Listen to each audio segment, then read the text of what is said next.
Distinguished speakers and participants, good afternoon, good morning, good evening, ladies and gentlemen, and everyone watching us live from different parts of the world.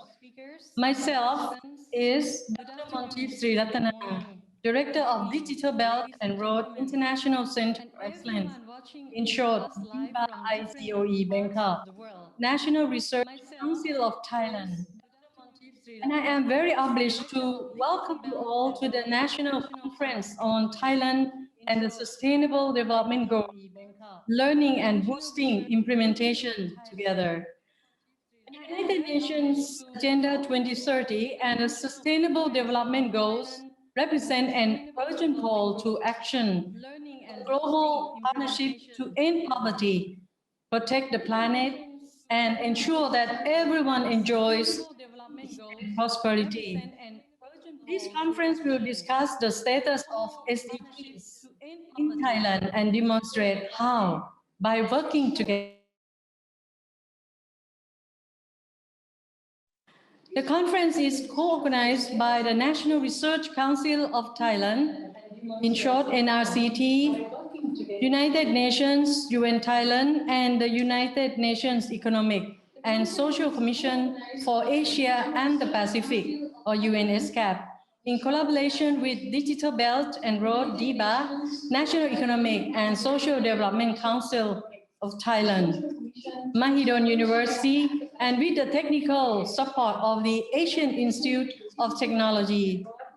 We also gratefully acknowledge all speakers, including from UNDP, UNEP, Global Compact Network Thailand, National Statistics Office Thailand, and Sustainable Development Foundation. The conference is comprised of two sessions, today and next week on 2nd June for session 2 to 2:5 p.m. So let us begin the virtual conference and discuss the status of SDGs in Thailand and demonstrate how, by working together, we can take steps to enhance implementation. We will be conducting online survey sessions. I kindly request everyone to respond to the survey form that we provided in the chat box. And as they come, and one more on SDG priorities for Thailand during the 5-minute break. And finally, I would like to welcome Dr. Viparat Diong, Executive Director of the National Research Council of Thailand, to give her opening remarks. Dr. Viparat, please.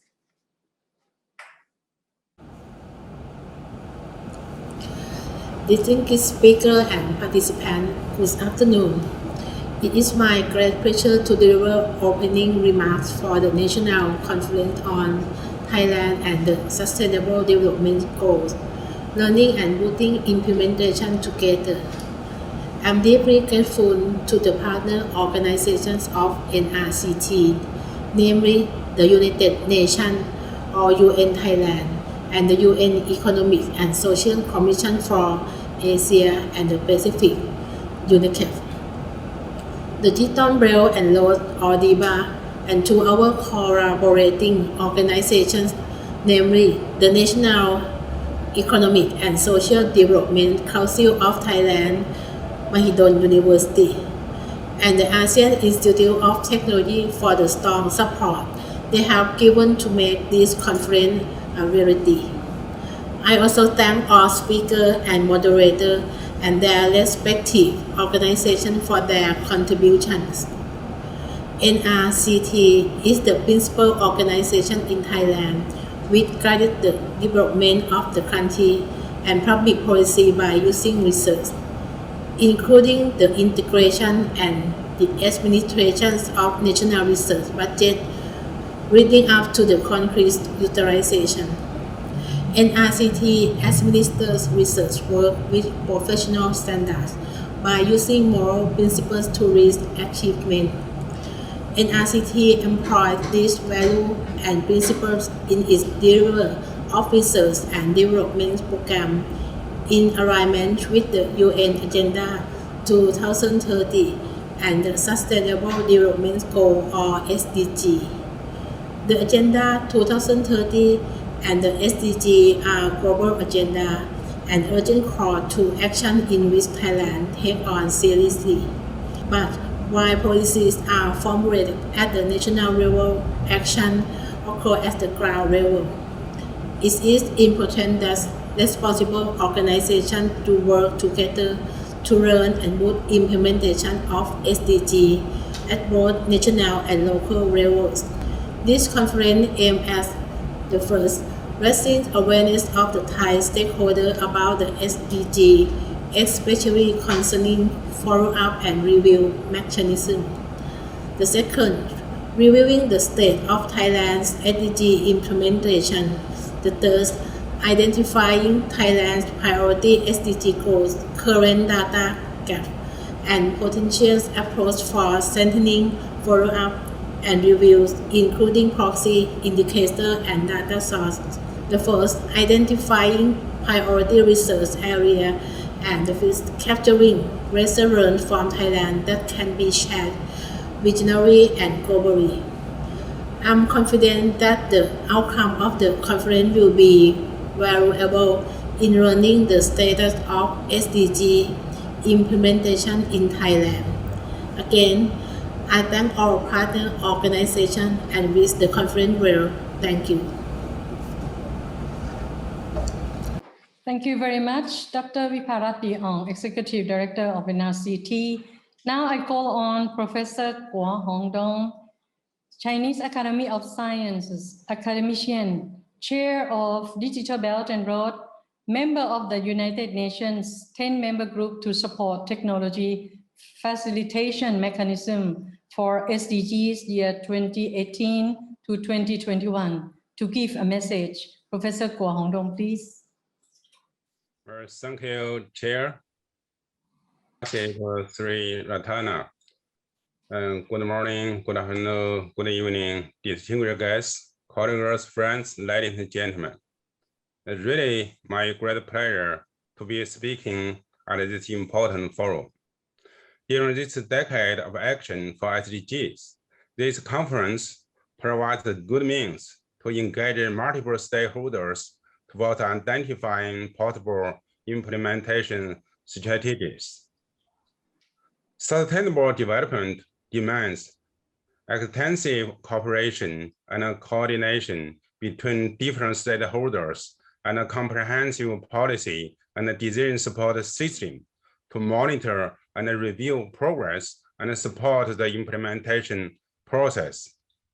The Digital Belt and Road Program, we call DBAR, is an international science program and was an initiative to facilitate regional scientific connectivity and enhance cooperation toward the exchange of scientific knowledge and resources, and is focused on utilizing big Earth data for solutions to regional and global sustainability issues.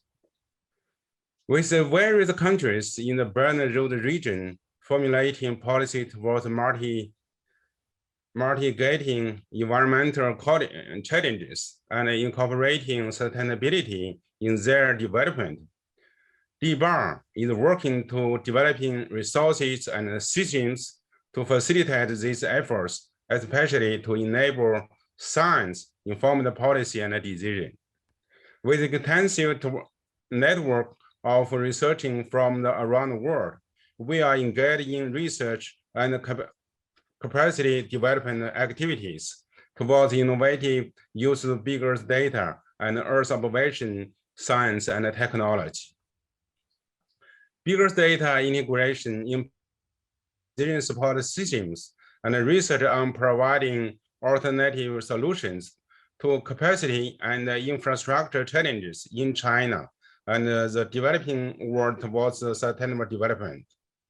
DBAR is highly committed to supporting the 2030 Agenda for Sustainable Development and is actively working to facilitate partners organizations, including international programs and initiatives and international agencies. DBAR is developing a cloud-based data sharing and analysis platform in full maturity, the platform will provide access to a diverse range of Earth observation and associated data sets from multiple sources and at multiple scales, which could be analyzed utilizing established algorithms and testing methodologies. DBAR hopes to provide, as a means of technological facilitation mechanism, a wide variety of the scientific resources on this platform to its users, so as to convert data into actionable information without the need to develop extensive infrastructure and access to expensive equipment to aid actions towards science, technology, and innovation for sustainable development. To disseminate the shared idea on implementation of big Earth data for SDGs, DBAR has also published several case studies on 6 SDGs, including SDG 2, 6, 11, 13, 14, and 15. A selection of these studies have also been presented to the United Nations during the 24th, 74th, and 75th UN General Assembly session as a part of official documents of the Chinese government in 2019 and 2020. Furthermore, based on this, in his address in the 75th United Nations General Assembly, Chinese President Xi Jinping announced that China will set up the International Research Center of Big Data for Sustainable Development Goals. In the coming September this year, the center will be launched in Beijing, and the center's SDG satellite also will be launched into the orbit of the Earth. You are welcome to involve this center, the center activity, and share the first SDG satellite data. We have had good collaborations with the National Research Council of Thailand, especially through the DBAR International in Bangkok. And we cannot thank Ms. Masif Sri Ratana enough for her efforts to regional cooperation towards SDG and for her role in facilitating DBAR research and science projects. We are continually looking to improve partnership with NRCT and other entities in Thailand for regional development and prosperity. And we are looking forward to contributing to and facilitating our colleagues in Thailand in their efforts towards sustainable development in the hope of mutual development and progress.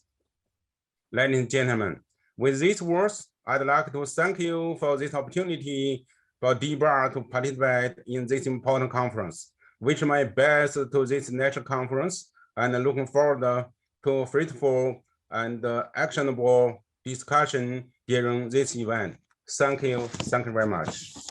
Thank you very much, Professor Kwok Hong Dong. Now I call on Ms. Gita Sawaldal, the United Nations Resident Coordinator for Thailand, to give a message, please. Thank you, Dr. Montep.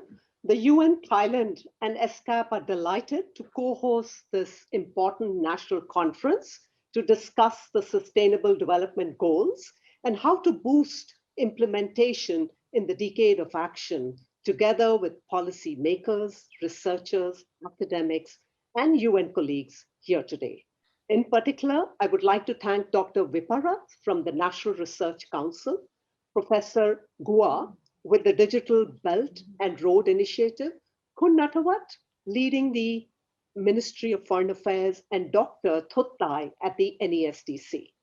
In my remarks, I want to focus on crucial issues regarding the SDG data and how Thailand is positioned within the regional landscape. Next, I want to share the SDG snapshot for Thailand and the UN's expertise that is being leveraged in partnership with the government to bridge gaps in the data and move forward. To my first point, generating scientific evidence on advancing the SDGs is the bedrock for informed policy making. Thailand is well aware of this and ahead of most countries in the Asia Pacific on data availability, with nearly 56% of the needed data already available for SDG indicators.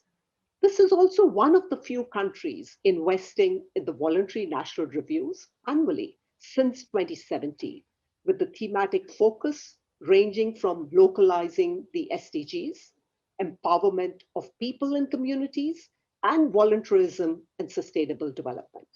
This year, we understand that NESDC is conducting a comprehensive 5-year review of progress on SDGs in Thailand, which will contribute to the new cooperation framework guiding the work of the 21 UN country team agencies. For an informed assessment of the SDGs, UN Thailand is working very closely with SCAP to develop a snapshot based on data disaggregated by goals, targets, and indicators. It is important to note that the snapshot presents a partial picture of progress, which could change as more data becomes available. For example, goal 13 on climate action and 14 regarding life below water demonstrates the least progress, but also happens to be the ones with the lowest data availability. SCAP will present later today, and you will have an opportunity to hear about the snapshot in greater detail. In addition, the data should also be disaggregated for vulnerable groups to identify those that are most likely to be left behind.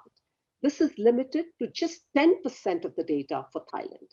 A more complete understanding in this regard would enable us to prioritize inclusiveness and inform policymakers about the inequalities affecting progress of all the SDGs.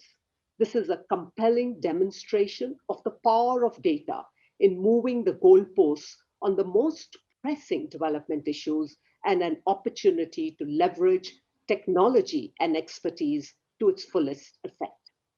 These efforts are well underway, and I want to emphasize the collaborations behind every single step.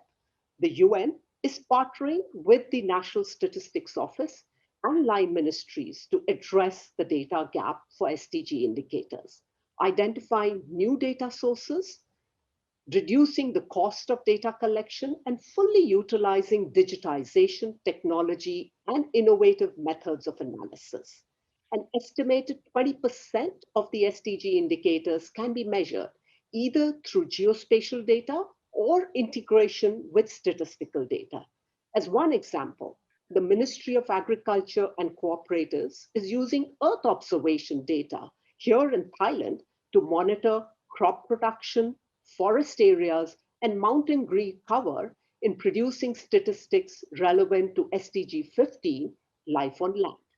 In partnership with the Ministry and the Asian Institute of Technology, FAO is also examining the use of satellite, drone imagery, open software, and tablet-based digital data collection to produce indicators for food loss, crop damage, and sustainable agriculture relevant to SDGs 2 on zero hunger and SDG 12 on consumption and production. Thailand has shown remarkable progress in the application of ICT to agriculture. Of the total farm population of 18 million, more than 1 million now qualify as smart farmers. The growing proportion of young smart farmers provides an expanding and dynamic data set for policymakers to complement other digitization initiatives nationwide. At the same time, big data, which is typically collected by the private sector, is invaluable in shedding light on inequalities within society as we add to our toolkit for assessment and monitoring. In partnership with the NSO, UNICEF is implementing the Multi-Cluster Indicator Survey, the largest global survey of internationally comparable data on women and children, generating data for more than 30 indicators related to SDGs 2 and 3 on nutrition, SDG 4 on education and early childhood development, and SDG 16 on child protection. With the Ministry of Public Health and Interior, UNFPA is supporting to track trends of adolescent births and inform progress on SDG 3 on good health and well-being, which includes the sexual and reproductive health of adolescents and vulnerable communities. To help measure SDG 10 on reduced inequalities, IOM and the Ministry of Foreign Affairs are in discussion to develop the Migration Governance Index, taking stock of migration policies that facilitate orderly, safe, and regular migration. The 17 SDGs are interconnected and jointly depend on the contributions of both the public and the private sector.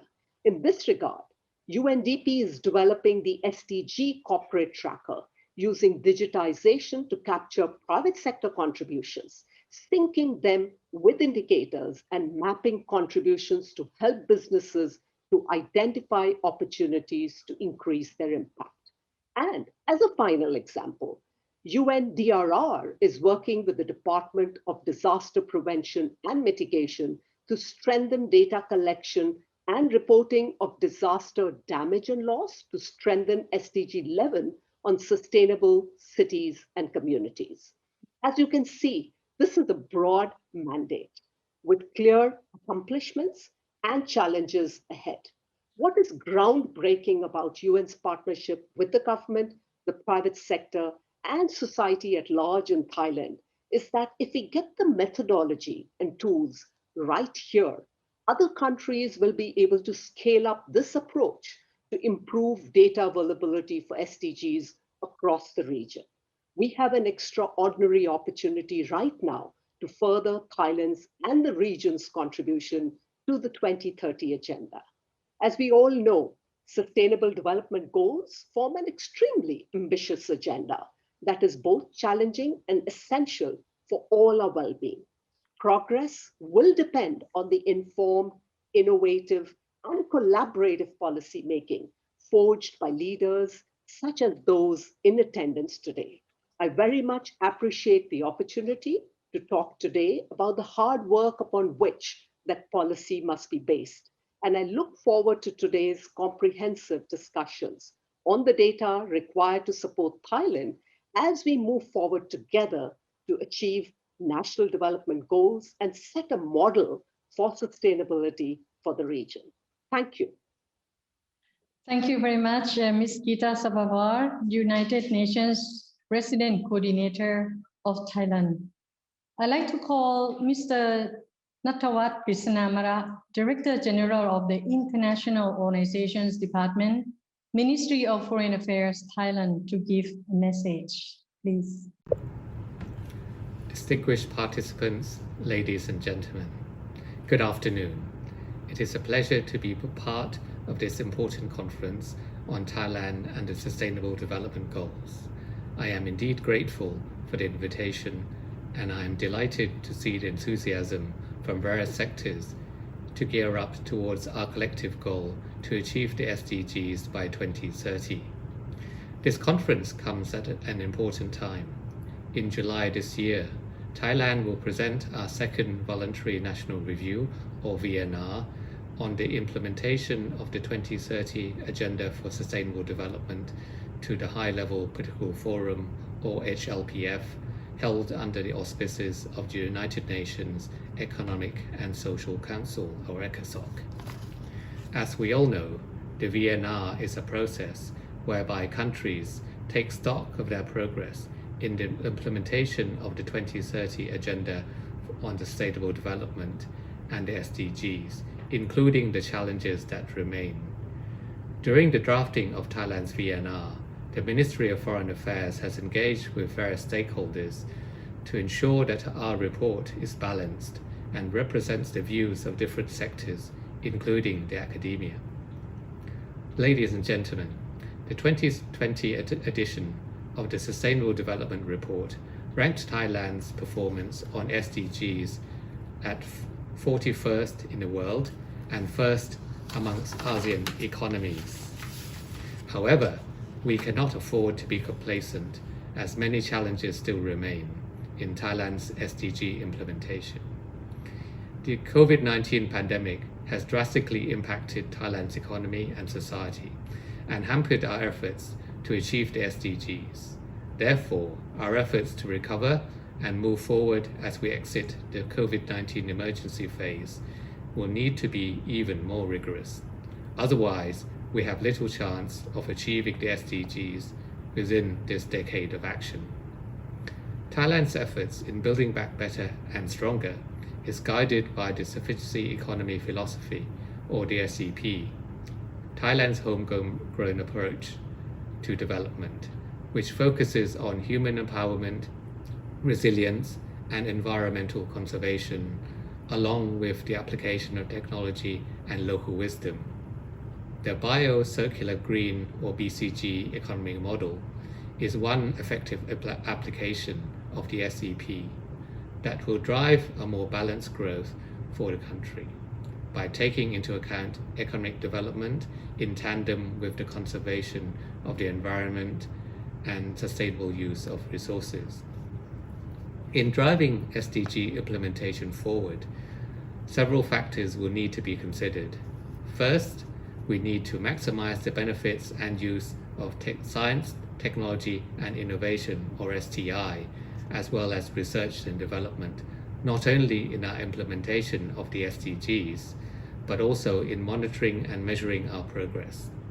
This will provide us with a more evidence-based evaluation that will help us better identify the remaining challenges and gaps that should be addressed. Second, we need to adapt and adopt a whole-of-society approach in advancing these SDGs at both local and national levels. Everyone has a role to play. The academia, including research institutes, can contribute greatly to our understanding of the SDGs and can help in accelerating their implementation. Yet awareness on the SDGs in Thailand is not yet as high as it should be. I therefore commend initiatives such as today's conference, which aims to raise greater awareness on the SDGs, as well as identify priority research areas.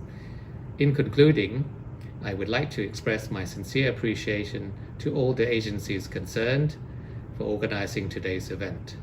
I hope that the conference will generate fruitful discussions and wish it all the success. I thank you. Thank you very much, Mr. Nattawat Krishnamala, Director General, International Organizations Department, Ministry of Foreign Affairs, Thailand. Next, I'd like to call on Dr. Thatthai Kilati Pongpaiboon, Director of International Strategy and Coordination Division, National Economic and Social Development Council, Thailand, to give a message, please. Thank you very much, Dr. Montip. I also would like to thank Dr. Viparat from NRCT, DG Nattawat from MFA, Professor Guo Huodong from DBAR, and Ms. Gita from the UN for participating in this event. I believe that this event will provide the overview of Thailand SDG progress and identify stakeholders' role and their contributions, as well as to capitalize on this effort to accelerate SDGs in this decade of actions. It's my pleasure to know that the participants today come from various sectors, including public, private, academia, and TSOs. Some of you might be aware that currently Thailand has a roadmap for SDG implementations. I would like to share my screen if possible. No, I cannot. Okay. I would like to share my screen a little bit. Okay.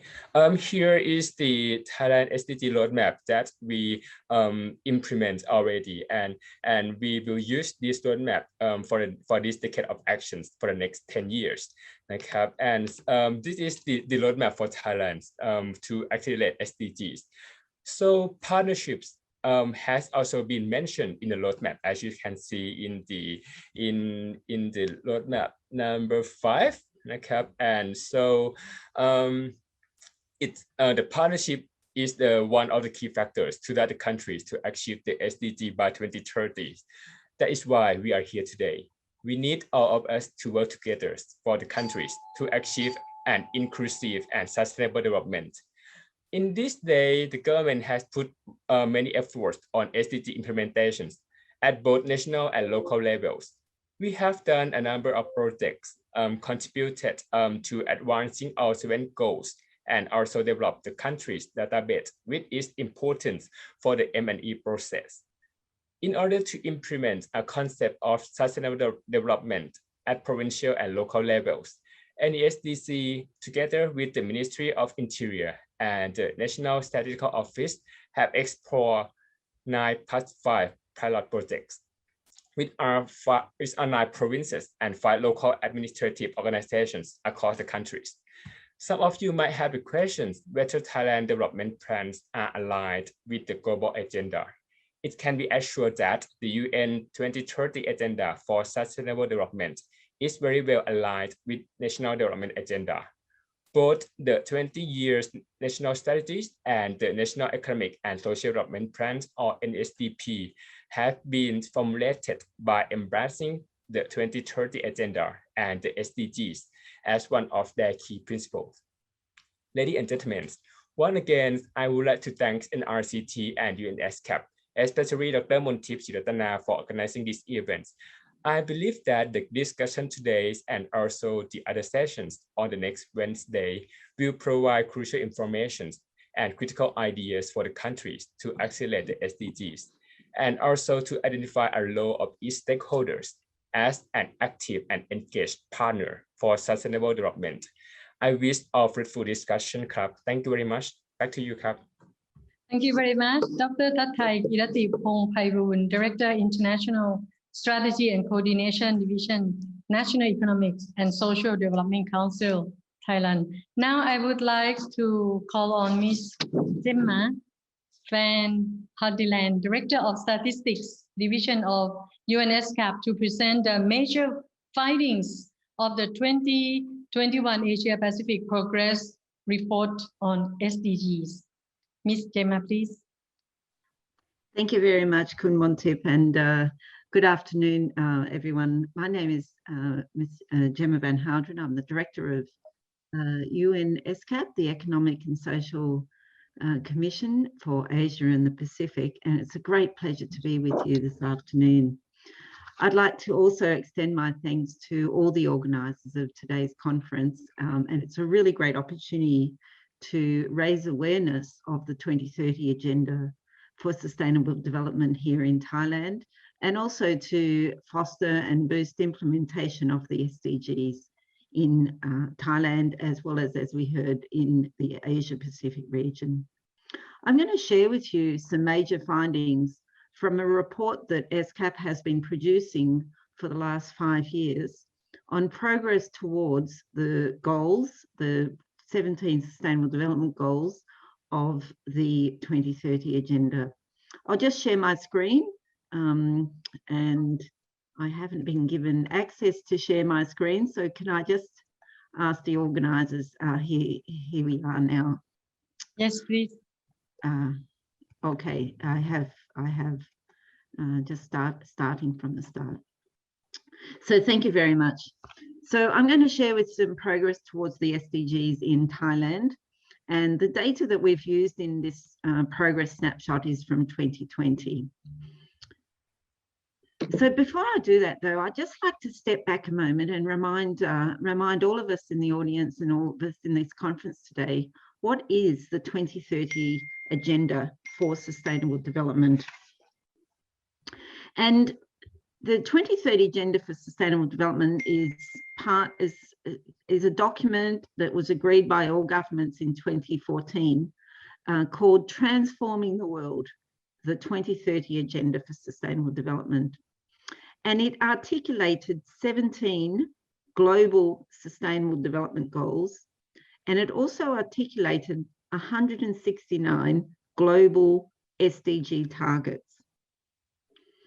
This agenda was quite radical in a way, that it was an agenda not only for developing nations, but it was also an agenda for developed nations. So all nations of the United Nations signed up to the agenda in 2014.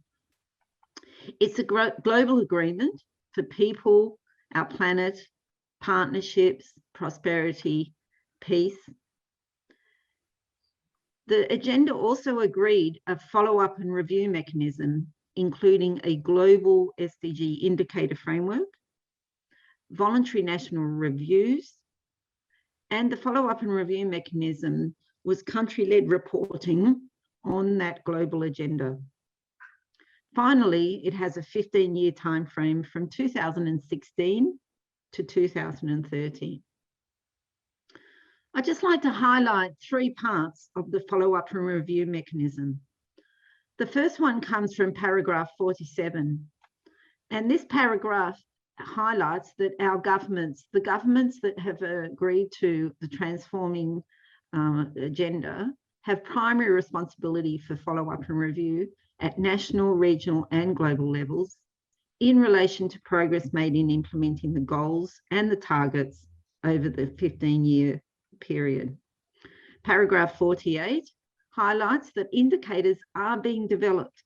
The actual 2030 agenda did not articulate the indicators. It articulated the goals and the targets, but it did not articulate the indicators. And it said indicators would be developed to assist, and quality, accessible, timely and reliable disaggregated data will be needed to help ensure measurement of progress and ensure no one is left behind. And the third paragraph I'd like to highlight comes from paragraph 76, where it talks about promoting transparent and accountable scaling up of appropriate public and private cooperation to exploit the contribution made by a wide range of data, including Earth observation and geospatial information, as we've just heard from Professor Gudong, while ensuring national ownership in supporting and tracking progress. And I think these 3 paragraphs are a quite important part of the 2030 agenda that I'll reflect on today. So to me, the brief is pretty clear. And as the UN, we speak to countries, and we've heard there today from the UN resident coordinator of Thailand.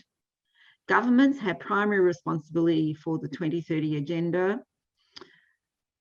Quality, accessible, timely and reliable disaggregated data is needed to leave no one behind, and a wide range of data, including Earth observations and geospatial information, while ensuring national ownership in supporting the tracking progress, will be exploited. But what is progress? What is progress itself? And there's 2 main approaches that we talk about when we're measuring progress. The first one is a very standard way, which is called trend analysis. And here I just have a typical graph where you graph a particular variable. In this case, it's to do with education, and you track it over time and you look at a trend analysis. And in here, we just see participation in school for various disaggregations is declining over time. Typical sort of trend analysis. But another way of measuring progress is what's called distance measures. And here you assign a particular year. In this case, it's 2020. Where are we now? And we have a target of 2030. And we look to be, well, where are we now in relation to where we want to be? And this is broadly what's called distance measure type approaches. There is a lot of choices to be made, though, when you're measuring progress. And some of these choices are quite difficult. The first one is, what are you actually measuring? Are you measuring the indicators? The 2030 agenda actually has 232 indicators. So are we measuring progress towards those? Or are we measuring progress towards the 169 targets or the 17 goals? And are we measuring where are we now, or where do we want to be? Secondly, what sort of metric are we wanting to use? Are we looking at a number like 40? Or are we looking at a measure like GDP per capita? Or are we looking for some sort of index like a consumer price index? And are we looking to say relative to all countries? So are all countries in our region progressing? Is all countries in the ASEAN progressing? All countries in Southeast Asia? Or are we looking for the worst performer? Like, is this country performing the worst? Or are we looking for a typical country? Some of these are really quite big choices to make. We also need to decide, what are we including in our measure? Are we only looking at the official global indicators? What about proxies? Are we willing to make an assessment about progress with using proxy type indicators? Will we only use official data that might come from the government? And what is official data actually? This is a very big question around the world. What is official data? And we heard already, particularly from Ms. Geeta from the UN Thailand, is the importance of disaggregated data, particularly for Leave No One Behind. And if we're going to have inclusions, what about exclusions? What are we going to exclude here? Are we going to exclude indicators where no data exists? What about excluding countries that are not recognised in an entity's mandate? There is particular parts of the United Nations, for instance, that have a different scope. Not all countries in the UN are a part of different entities in the UN family. So what are we going to exclude? Indicators, data, or countries? So quite a lot of questions and choices to be made. Measuring progress has also increased in complexity over time. When we started with a product called the Human Development Index that many of you may know, this had 3 indicators. Very, very nice Human Development Index, 3 indicators. We then moved to the Millennium Development Goals. This had 60 indicators. Now we've got a Sustainable Development Goals with 232 indicators. And what's going to happen post 2030? Are we going to keep increasing from 3 to 60 to 232 to 1,000 indicators? And the question here also is, what is our goalpost? What is the end state that we're looking for? When do we know when we've finished? The third challenge is we are also becoming very time poor. And information is exploding. Data is exploding. Information is exploding. So we have an increasing complexity of an agenda, developed and developing nations, 232 indicators. We're becoming time poor, and this is quite a challenge for us all, not only in the United Nations, but for governments. So in response, the United Nations Regional Commission has tried to focus on 3 main questions. The first one is, how much progress has a country like Thailand or a region like Southeast Asia made since 2000? Our second question is, if we continue business as usual, will our country, will our region achieve its targets by 2030? And finally, where are our biggest progress gaps in the region? What do we need to unlock to be able to make progress? Where is the most acceleration needed? We've also tried to focus on methodologies that are easy to communicate to our time-poor policymakers. And we've produced 4 versions of our report, our Asia-Pacific SDG Progress Report, using this methodology to highlight where we are. We've also used this in presentations like today. We had one last year at the High Level Political Forum. We've produced videos. We make use of blogs and social media. And I'm going to share with you today some of the results from our latest report. Our methodology, just for those of you in the audience, focuses on 2 different measures, 1 metric, and at 3 different levels. The first measure is our current status index that shows how much progress has been made since 2000. And the metric that we're using here is an index. So we look at the unfinished work, if you like. If we were on track, where were we in 2000? Where are we now? Are we on track?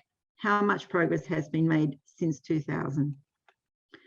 Our second measure is to look at what's called anticipated status index. So it's still the same metric, an index, but we predict further and we say how likely will we be able to achieve by 2030.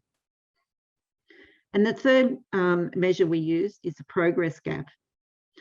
For our current status index, we look at the level of goals. For our anticipated status index, we look at the level of targets. And for our progress gap, we look at indicators. So what are our major findings from our latest report released in March this year? For question 1, how much progress has our country, our region made since 2000? What we are showing is here our snapshot, and Ms. Geeta highlighted to you that I'm going to be sharing this not only for our region, but for Thailand in a moment. What our snapshot shows is that our region is doing reasonably well for 2 goals. This picture that I'm showing you here, the baseline year is 2000, the target is 2030, and where we are currently is the black line down the middle of the graph. If we were on target, the blue bars would be hitting that black line. So this is showing for these 2 goals, good health and well-being, goal 3, and for goal 9, industry, innovation and infrastructure, we're not on target. We are not hitting that 2020 bar. So we are not currently on target to meet these 2 goals of the 2030. However, compared to some of the other goals, we are progressing much better on these. So if I look at the other goals, no poverty, zero hunger, quality education, and so on, we're further behind on these goals in the Asia and Pacific region. But unfortunately, for 2 goals, we're actually going backwards. Not only are we not on target, we're actually heading backwards in the wrong direction on climate action and on goal 14 for life below water. You'll notice that on this picture here, this visualization, some of the bars are in a hashed bar. So this is showing that the data quality, we don't have a lot of data for the indicators that are represented in these goals.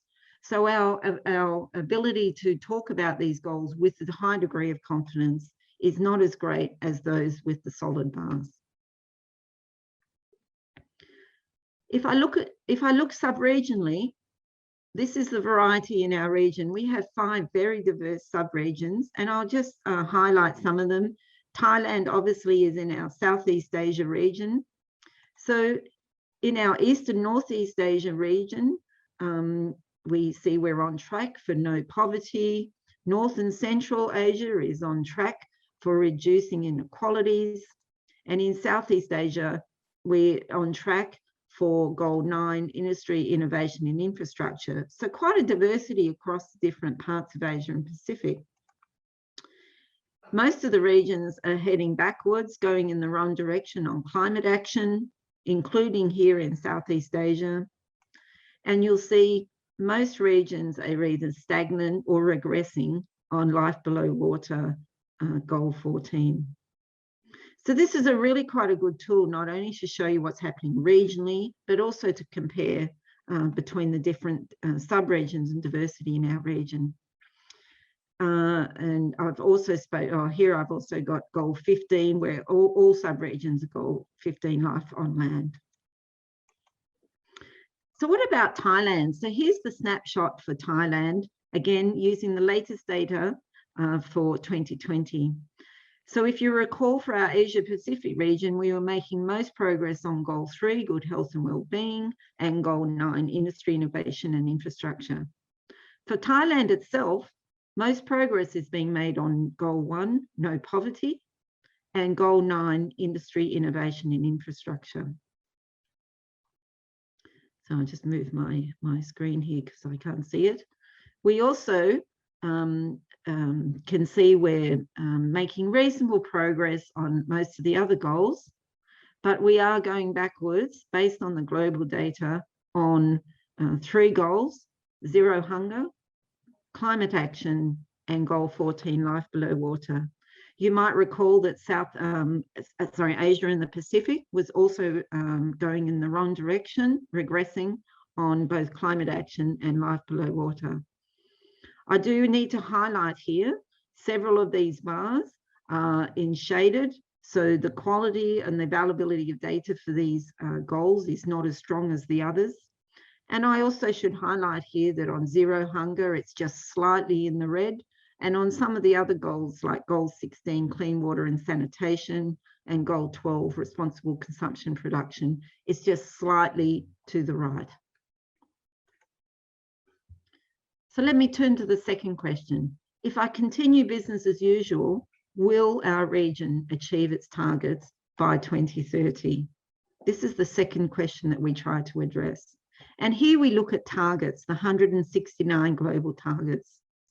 So for across the different 17 goals, you can see here in the green, where do I need to maintain progress to achieve the target?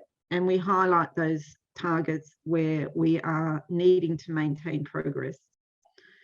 We then highlight the targets, the SDG targets, where I need to accelerate progress if I'm going to achieve it by 2030. And here you see a lot of yellow across all of the goals need acceleration. I then will add the red, which is where I've got to reverse the trend in order to achieve the target. And you'll see across the region, we need to reverse the trend in many targets. You'll particularly, I'd like to highlight here, goal 16 on the top right-hand side. We need to reverse the trend in many of those targets. Also just left to goal 16, goal 13, climate change policies, and goal 14, goal 15. So across the board, many of the goals, we need to reverse the trend if we are to achieve the global SDG targets. The other key part of this picture here, this visualization, is that for many of the targets, data availability is poor and we cannot measure whether we're likely to make the target or not. The grey highlights where we have insufficient or no data to measure progress or whether we're likely to make that target by 2030. Let me now take a look at the same picture, but for Thailand, using the same approach. And this is a very busy graph, so I'm just going to highlight a few parts of it for you. Firstly, under goal 2, we need to accelerate progress for several of the targets, like undernourishment and food security, small-scale food producers, sustainable agriculture, and genetic resources for agriculture. We need to reverse trends for malnutrition, for investment in agriculture, and we can't measure, we have insufficient or no data to measure agriculture export subsidies or food price anomalies. In goal 6, a similar picture, we have some of the targets where we need to accelerate, some of the targets where we need to reverse. Here we have water-related ecosystems and international cooperation on water and sanitation.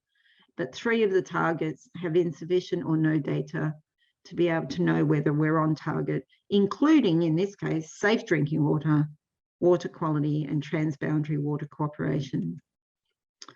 Goal 12, we have to maintain progress to be able to reach the targets for Thailand for fossil fuel subsidies, accelerate in 3 of the targets, targets 12.5, 12.A, and 12.B.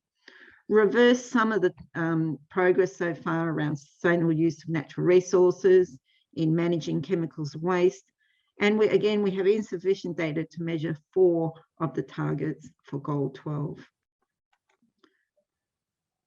Goal 13, climate action.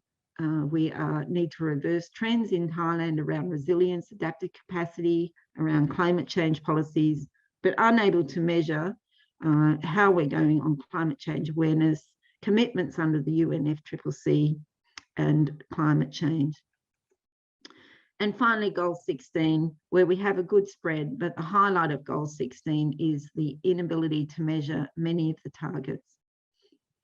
I do want to highlight here for the audience, the measures that we've got here are the globally agreed measures in the global indicator framework. So this isn't that we can't measure some of these concepts. So that's not that I can't measure reduction of violence and related deaths, for instance, but the measure, or sorry, in this case, illicit financial flows and armed flows, 16.4. But the measure according to the globally agreed measurement framework, data is not available for that indicator. Turning to question 3, where are the biggest progress gaps in our country or our region, and where do we most need to accelerate?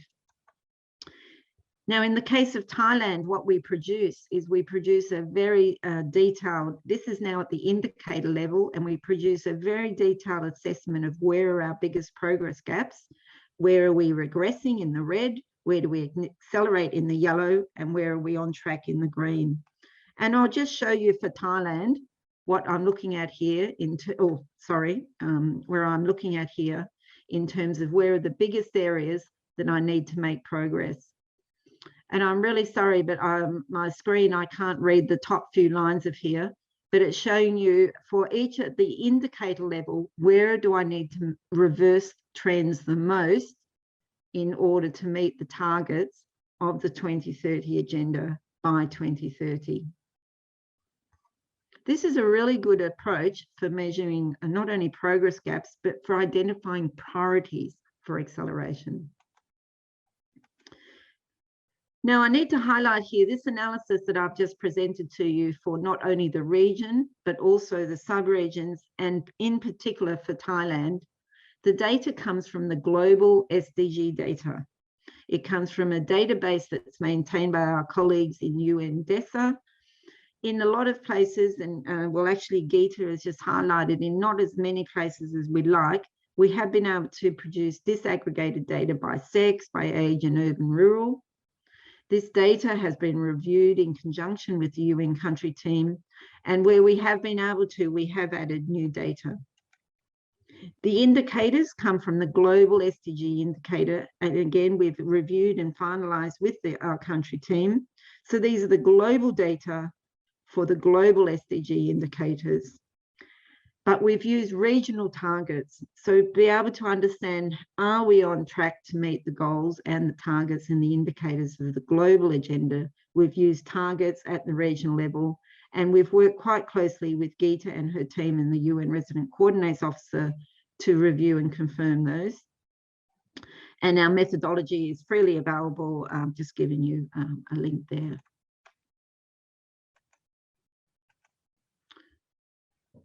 We've heard a couple of things, just coming to the last couple of slides here now. We've heard a lot today about data availability. It's a real challenge in our region, and here we have the regional picture. We've also been able to identify across the different goals, where are our biggest data challenges? And this is another area where it's really good to be able to work with you and the partners and the National Statistics Office of Thailand to identify where do we have insufficient data and where can we make some investments. Now, in the case of Asia and the Pacific as a region, our biggest gaps, our biggest data availability gaps are in Goal 5, gender equality. And if you look at the graph itself, Goal 5, of the 14 different targets, of the 14 different indicators, we only have sufficient data. The dark green is saying I've got sufficient data to measure progress for 2 indicators. I've got insufficient data for 11 indicators, and I have no data for 1 indicator. So that means when I'm measuring progress on Goal 5, gender equality in Asia and Pacific, our results are based on 2 indicators out of 14. This is why we had the dashed bar on the graph. Similar situation for Goal 11, sustainable cities and communities, and life below water. These are the 3 goals which really need some investment in data so that we can properly measure progress towards the 2030 agenda. Now, in terms of Thailand, we can get a very similar picture. At the macro level, we have sufficient data at the global database for 130 of the indicators for Thailand, 56%. We have insufficient data for 35, another 15%, and no data for 66 of the global indicators, 29% of those. And again, if I look at this by goal, similar to the Asia Pacific situation, we have the most need to invest in data for Goal 5, gender equality, Goal 11, sustainable cities and communities, and Goal 14, life below water. Final couple of slides. I'd like to highlight that our 3rd prong of our SCAP response, the UN SCAP, similar to the UN Country and Resident Coordinators Office, we're part of the UN development system. We're part of the development arm of the United Nations. So our job, our response is also to focus on methods that deliver on our mandate to develop your capacity, to develop national capacity, not only in Thailand, but in all the countries in our region. And we have recently produced this tool called the National SDG Tracker. And it's a resource for governments to do several things. First of all, it's a tool to access your country data from the global SDG indicators on the global database. And you can run the calculations to develop these dashboards, to develop the snapshot and the progress gaps using that data that I've just shared with you today. It allows you to add indicators. If it allows you to explore proxy indicators, you can add disaggregation for indicators. You can edit the data. You can add data that's national. If you recall, the 2030 agenda is a country-led agenda. So countries can choose the indicators, the data that you want to use in your voluntary national review and the reports that prepared. If some of the global indicators are not relevant to you or you aren't a priority in your assessment, you can remove the indicators and you can set national targets to see how well are you progressing towards the targets that you've set as your national priority. And it provides you, based on your data, your choice of indicators, your choice of data, your choice of targets, the SDG snapshot visualization I've shared with you today, and the SDG dashboard, which I've shared with you today. And I'm really very pleased that we have with us here Dr. Tutai from the Council, who we've been working with to explore the use of this National SDG Tracker for Thailand. So thank you very much for your time today. I hope that I've given you a bit of an insight into not only how well are we tracking towards the 2030 agenda in Asia and the Pacific, but also a bit of an insight on how well Thailand is going towards the 2030 agenda based on the global data, the global indicators, and the regional targets. Thank you very much. And I'll hand back now to you, Dr. Montip. Thank you. Thank you very much, Ms. Gemma Van Hartelen, Director Statistics Division of UNESCAP, for your excellent presentations. So let us understand about the major findings of 2021 Asia Pacific Progress Report on SDGs. Now I'd like to move to session 1.3. Session 1.3 on the topic of roadmap from international organizations, private sector, academia, and civil society organizations. I have a pleasure to call on Mr. Robert Dobius, former head Climate Change Coordination, Asian Development Bank, to serve as moderator for this session. Mr. Robert, please. Thank you, Dr. Montip. This session, as you can see from the title, we'll be talking about things that are actually happening now in Thailand.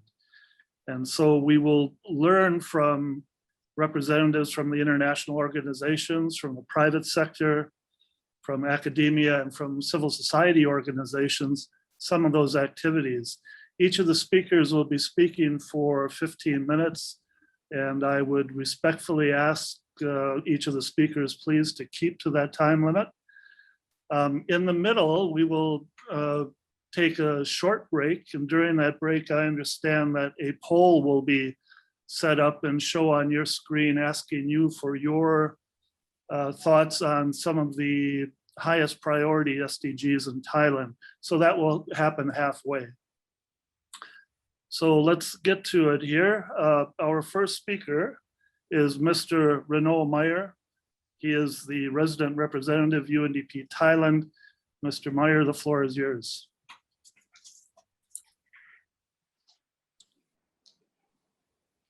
Thank you very much, Robert, and thank you very much, Dr. Montip, for the invitation for UNDP to join this national conference on SDGs. A great opportunity to catch up with everyone on the status of the country, but also to share some views and ideas on a specific topic, which has been given to me on the issue of localizing the SDGs. And in a way, I'm glad to follow up with Gemma from my colleague from SCAP, because I think what I will try to explain is how the localization process of the SDGs, meaning bringing the SDGs and their implementation at a local level with communities and local authorities and local partners, may well be the boost that is needed to catch up on a lot of those goals for a number of reasons that I'm going to try to explain. But let me share a screen. Yes, thank you. If I can just get a confirmation, Robert, that you can see the page. Yes, okay, I can read your lips, so I guess that's a yes. Thank you. So let me take you through this very quickly. What do we mean by localization? And it has many different, different people think about it differently, but it's basically how you bring the implementation, the monitoring at a local level of the same goals, right? So you don't touch what the goals are, but you're going to try to interact with a number of local partners, and usually, just like at the national level, it's the local government that's going to take the leadership. But again, very much involve the local partners from civil society, from the local business sector, and very importantly, from the communities themselves. In Thailand, what's happening at the end of 2019, the National Sustainable Development Council listed, which is chaired by the Prime Minister, and which is NESDC and my colleague Kun Tutai, who spoke earlier. They act as the secretariat to this body. It's the highest governing body when it comes to the SDGs. They've listed SDG localization as a priority in the roadmap, and we saw a quick snapshot of that roadmap that Kun Tutai shared with us a bit earlier. And in 2020, now all this, of course, came in a COVID situation. So the pace of this implementation certainly went slower than I think everybody had intended. But nevertheless, NESDC and the Ministry of Interior selected 9 pilot provinces and 5 local administration to demonstrate this process of localization and look at how it could take a successful outcome. And this map shows the provinces in gray and the local administration organizations in green that were selected. And as you can see, it's an interesting selection because it's very diverse, right? So you have urban settings, rural settings, you have the 5 different regions of Thailand are covered, some areas that are very rural. You have also a lot of those what we call the leave no one behind communities, meaning the vulnerable segments of society that are located in many ways in those provinces. So I think a very good selection that allows us to go forward. And so we're going to apply, and when I say we, it's really the integrity of all the different development actors, both national and international, more or less the same elements of SDG implementation. So it's going to start in blue with awareness raising. And I think it was Kun Nadavat from the Ministry of Foreign Affairs who said earlier that the level of awareness, is still not where it should be. It's, fairly high in Bangkok, but the further away you go from Bangkok, it drops considerably. So it's very important that we, really re-energize this awareness raising among the communities of what the SDGs are and why they are relevant to them. Institutional arrangements are important because they will allow the coordination of all those stakeholders at local level to work towards the goals, right? So that means usually at the level of a governor's office or mayor's office to bring in a kind of a concerted way the different players from civil society, the local academe, the local businesses together. Integrated planning, it's simply an alignment, like the NESDP at national level has completely integrated the SDGs in the current draft of the 13th plan that is being formulated, just like the 12th plan was. Very important that the municipal development plan, that the provincial development plan integrate those goals so that there is a convergence of objectives between homegrown plans and this additional input that the SDGs represent. Once you have a plan, you need to cost it, and you need to identify the financing. This is where decentralization, fiscal decentralization is very important. You have, of course, transfers from the central level that come in and that have to be earmarked against the SDGs and the plan. But you also have the ability of those local governments to raise local resources, including, from the business community at the local level, and to encourage, the civil society to also contribute their efforts in the same direction. So this costing and financing exercise, which is fairly technical, which requires capacities, technical capacities, and sometimes this is where also there is a need for intervention to train and to bring those capacities at par with national level of the local authorities. And then there's implementation, which is the biggest chunk. You run the projects, you invest, you deliver your provincial plans, your municipal plan, in line with the spirit of the SDGs, and you end up with monitoring and reporting. And I'll come to the reporting in a minute because it complements very well what Kun Nadavat was talking about with the VNR, the Voluntary National Report that from Thailand that's going to the high-level political forum in July. VLR, voluntary local reports, are also a methodology that we are promoting, which invite provinces and municipalities to report. So this is, in a nutshell, this roadmap, how it applies. We could go, time permitting, in some of those, if we unpack each of those stages. I don't want to do that too much. The PowerPoint will be shared with the organizers at a later stage to be shared more broadly. But here we try to show, very concretely the how-to, because I think it's very important that we provide something concrete and something, palatable to the provincial authorities and local authorities for them to move forward. So, several recommendations and different elements that this localization allows around the various this will resonate and echo what we've just seen with Gemma from our colleague from ESCAP on statistics. It's very important that we also break this down at provincial level. Right? And this is a little bit the beauty of the localization process, because it's going to be increasingly relevant to the communities and to the citizens if you break it down to something that is closer to their own reality.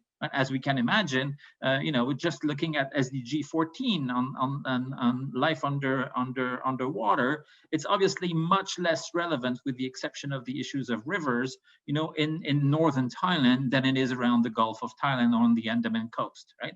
So localization allows the stakeholders and the partners to really tailor, prioritize the goals, not to drop them, because 17 as a whole, as a package that we very much recommend to use as a package, but they can change a bit the coefficients, if you wish, of the effort to make it extremely relevant.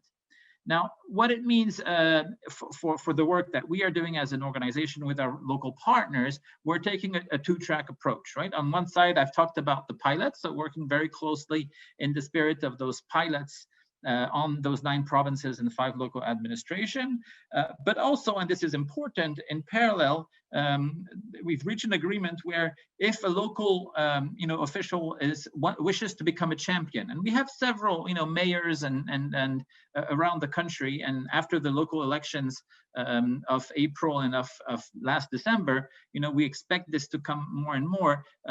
Local individuals who say, I want in, I want to come, and I want really to contribute to adopt this SDG framework in the work that we're doing in my province, in my municipality, in my city.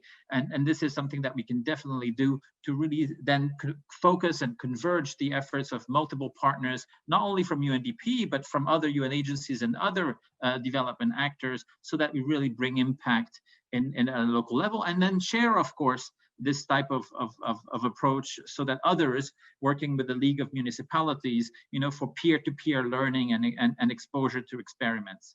And then, of course, then what we end up doing is we kind of superpose the pilots that have been identified with existing intervention, right? So this is just an example of some of the projects of UNDP that we have mapped out in the different provinces. And as we can see, we know we could do this with all the development actors, but just mapping the existing interventions and just orienting them more explicitly with the SDG agenda in a way to show impact, in a way to show relevance. So I'll just finish here and maybe leave you with three key messages for the audience that I think are worth remembering. First of all, the localization is an approach that brings the SDG closer, to the people. We show the relevance better by tailoring and by deciding which SDG should go first based on the local needs of the communities. Therefore, allowing this tailorization, this prioritization through the local plans. And this, I believe, will then accelerate implementation and progress against the SDGs, because it will speak to people. It will build their ownership in a much stronger way by bringing them closer to the goals. The second big element is the leave no one behind angle, right? If again, you allow this tailorization, this prioritization, this localization, you have a much better reading and much better knowledge by the local actors of who are those people who are left behind, either newly or traditionally, unfortunately, so that you can really have special efforts targeting them with your intervention. Yeah. And the third, and maybe the most important, is the empowerment element, right?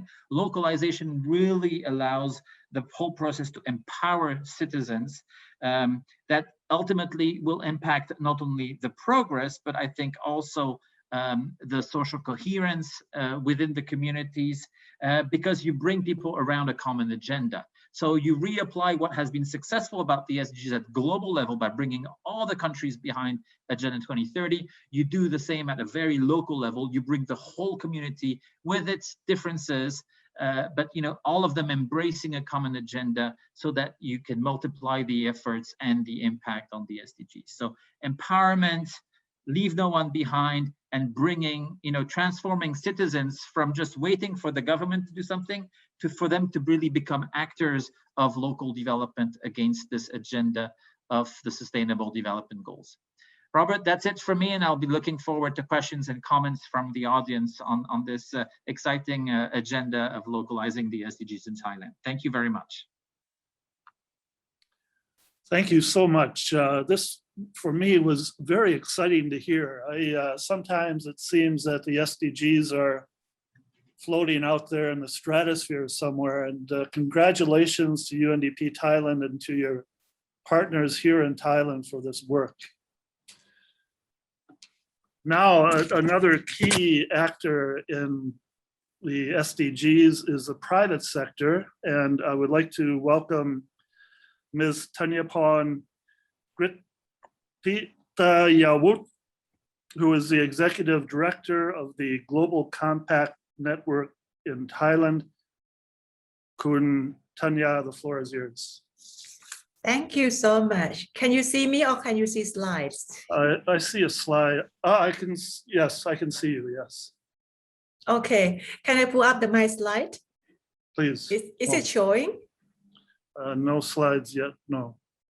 Okay, let me have a greeting for everyone, and thank you so much for the opportunity that now we become the actors, and how can we move and shift forward from the company who are focused on the profit of the companies to the area that we are moving further.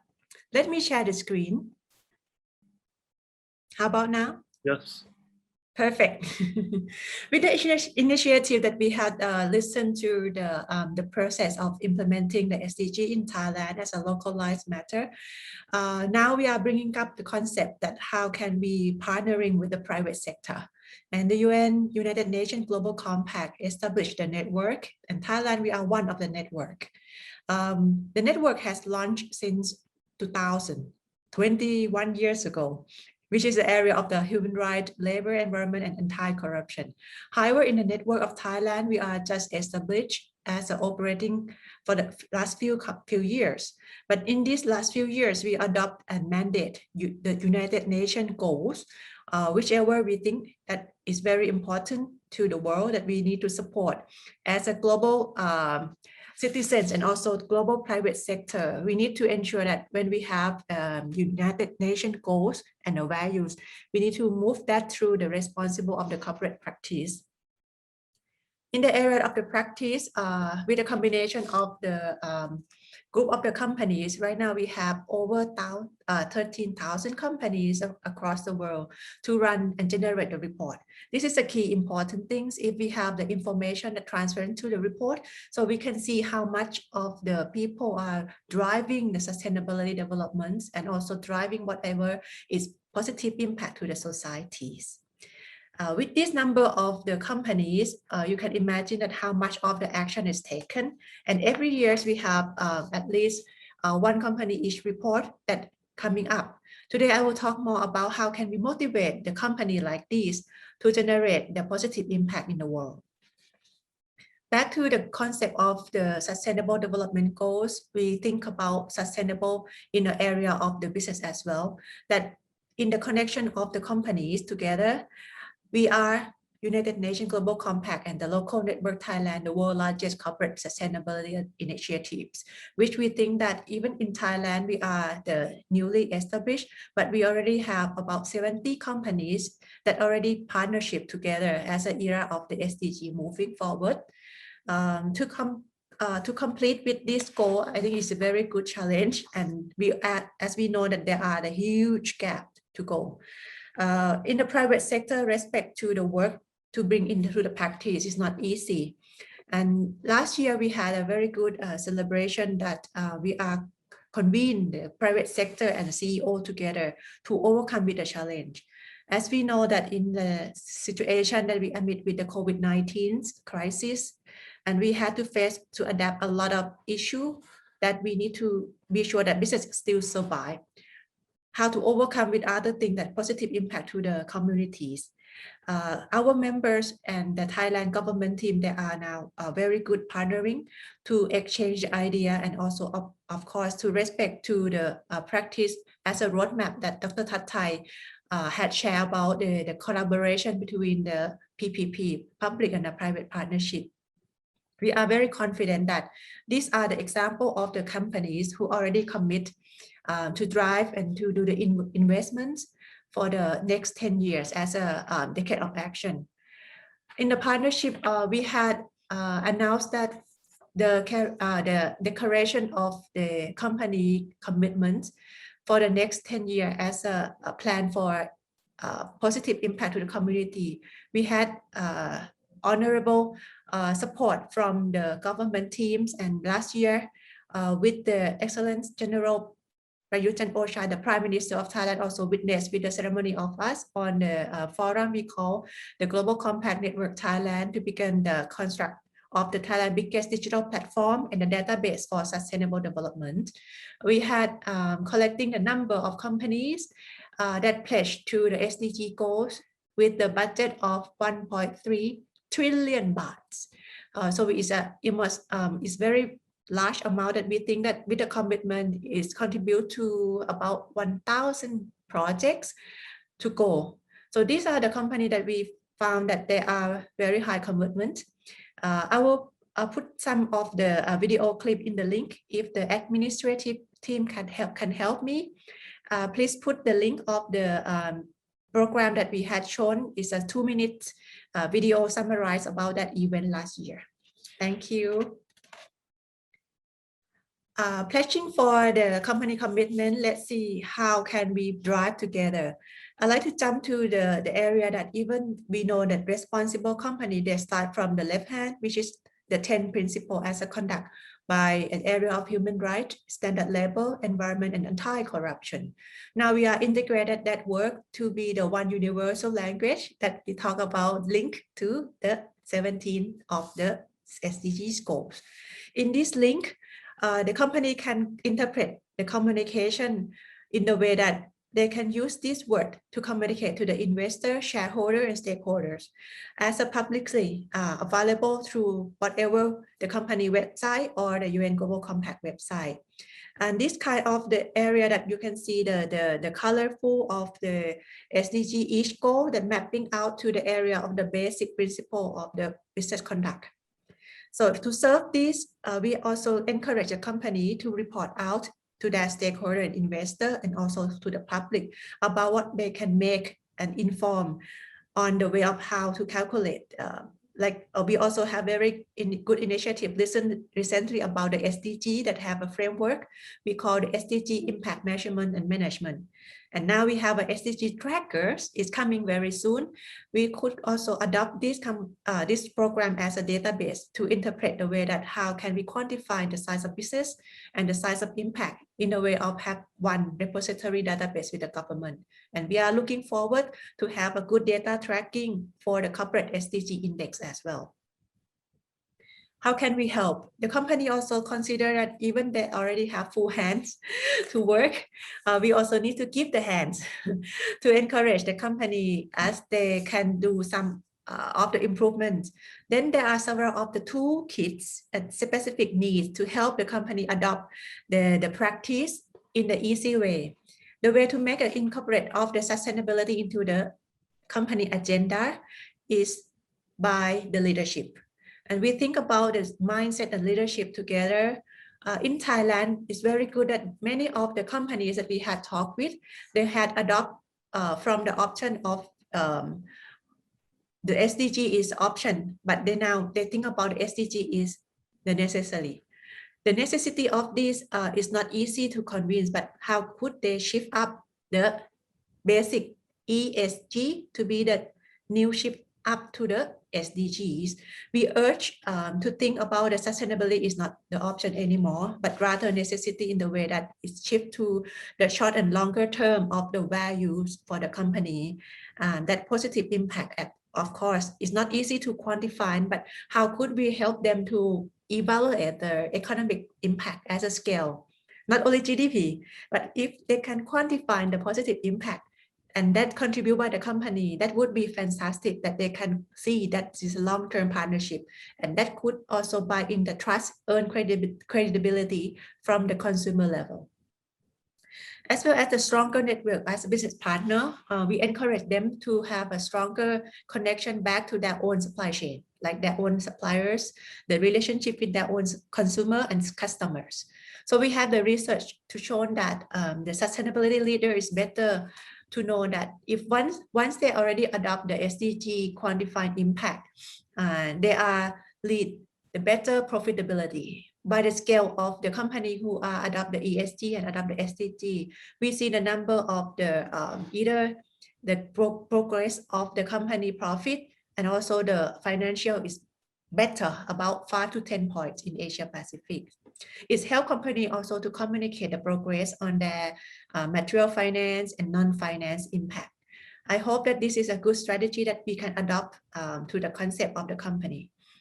And you can imagine that for the private sector, they are not really on the standard and the tools, but how can they adopt the tool from the experts? So Global Compact Local Network, we help the company to make simplify how to move the private sector and cut through the complexity to run out the report.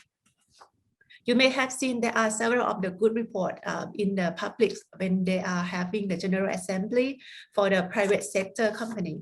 And you will see more next year that there are going to be a lot more that they are proving that either we have a platform from the SDG United Nations platform, or there are another good way of thinking of the company. They are having their own sustainability journey that start from the last year to see we are thinking of connecting back to the listed company in the stock exchange of Thailand to encourage about the guidance and the training and the tools. With the surveys, there are some data facts that 99% of the CEO of the company around the world, that we also think that it could be also reflect in Thailand very soon, that they can adopt the concept of belief in the sustainability to increase the importance of the future success of their business. And that's now we are seeing the company that are shift up to the compliance of the sustainability as a strategies. And that's taking the shareholders' perspective to moving forward for the longer term of the value creation. And they explore a collaboration for these opportunities. We consider this is a very good opportunity to broaden the benefit for the company. And that's we have seen the commitment through a lot of good example. I'll move very quick about the new competitive advantage. We need to use the word that the company see this is the future and opportunities. For example, there are many companies that they had adopted the circular economy, which is a way of running the new business model. And there are now more transparency and accountability to share about what is the value on the upcycling, and also keep seeking for the circular economy that they can drive through. To positive impact to the companies in Asia Pacific and in Thailand, the local network, we are proud to present that they have a lot of good tools and technique, either for the online media, the resource for the tool of SDG, recognition platform, and the capacity building. If you have a time, and at the end of the session, I will leave you the link and the QR code that you can take a look from the website. Global Compact Local Network Thailand has collecting of the sustainability report. You can see who are mapping the SDG goals there, and including there are a good bulletin, which has a leadership vision and the reporting out. Somehow, with the largest of the sustainability hub for private sector, we adopt the global concept into the local context by translate a lot of good tools for the people. For the learning and the influencing series, we adopt the Thai knowledge sharing over there. However, the academy is now free for the people who are in the member. We try best to have a lot more free to outreach to other people. To close the concept of the SDG, we are having a lot of good requests to have a coach or consultation to talk about how they can set the goal and track the improvement. Now we offer the workshop as a training program on the SDG action managers. This is a global program that we already implemented in Thailand about how can they they can able to cooperate across the company functions to align with the target set up, and at the end they can track and measures. Last but not least, we bring the company to the competition of the pioneers. This is an individual award. This year we will announce the first time that we had a Thai company who are receiving the award global level on the pioneer of implementing the SDG. Last but not least, with the activity on the companies and private sector, we have a lot of good movement on building up the capacity. By the end, we consider that not only by supporting of the leadership, but how could we cascade every company employee and including their own value chain, like creating the company in commitment through the supply chain. We need to build the capacity throughout. So if there are anyone that have a very interest on partnering with us, and they can see there are a lot of good programs that they can join. Many of the area are very free, and those are the surplus resources that they can come and take a look either online or on site. I will stop here of the example, the last one on the climate ambition accelerator, because this is a very important that we saw the gap from the SCAP talk about Thailand has a huge gap on the climate action. And now it's time to really clearly understand what does it mean for the company. And we would help that the benefit of the local delivery you combine with the global insight and best practice, we can bring up the government and also the private sector in Thailand to drive the action together. Thank you. I'd like to pause here and I will leave the last page. The last page is talk about how to connect and get more information. Thank you. Thank you so much. It's hard to overstate the importance of the private sector in delivering the SDGs, but I think sometimes it's overlooked. The role of the of private sector in delivery of SDGs is overlooked, and we learned from your presentation the wide variety of activities that the private sector can and indeed is getting involved in. If you just take a look at SDG number 13 on climate change, the private sector delivers fully half of global finance in climate change. And so it's just a huge player. And I would like to thank Khun Tanya once again for this excellent presentation. I'd like to move now to Ms. Rewadi Prasad Jalern Suk, who is the director of the Sustainable Development Foundation here in Thailand. Kun Rewadi, you have the floor.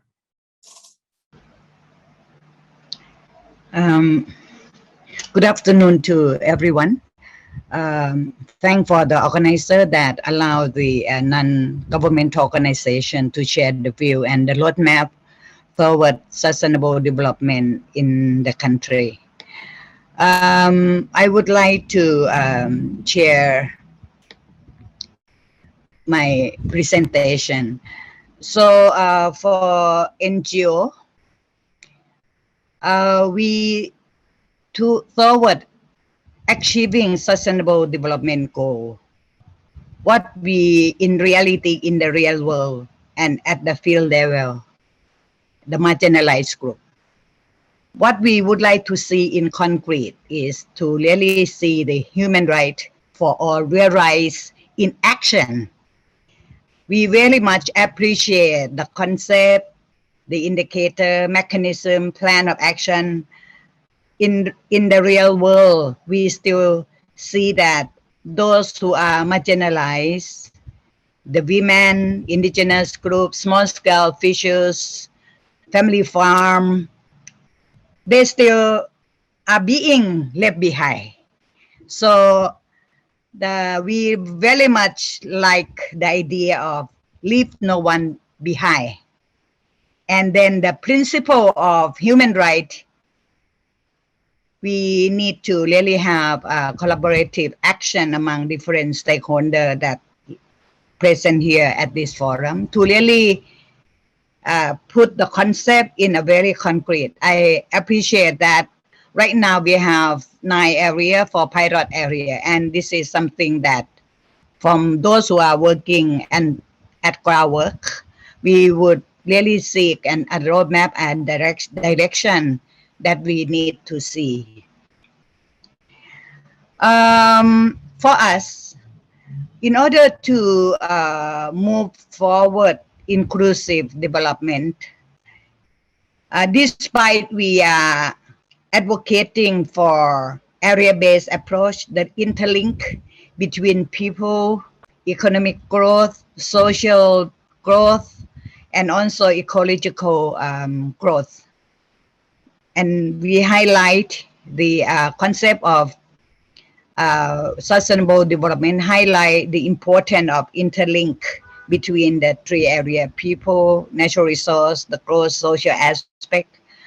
In reality, we think that we really need to have it more specific, not generalized, and put into the national plan, socio-economic national plan, and also reflect into different mechanism, institution that implementing the work. So we would like really to see, to identify marginalized people, sector, to really point out as the main target group that we need to have the area base to try to get them involved and work to really see, and then we can measure similar to what had been presented earlier, that we are now having general data system of the country level.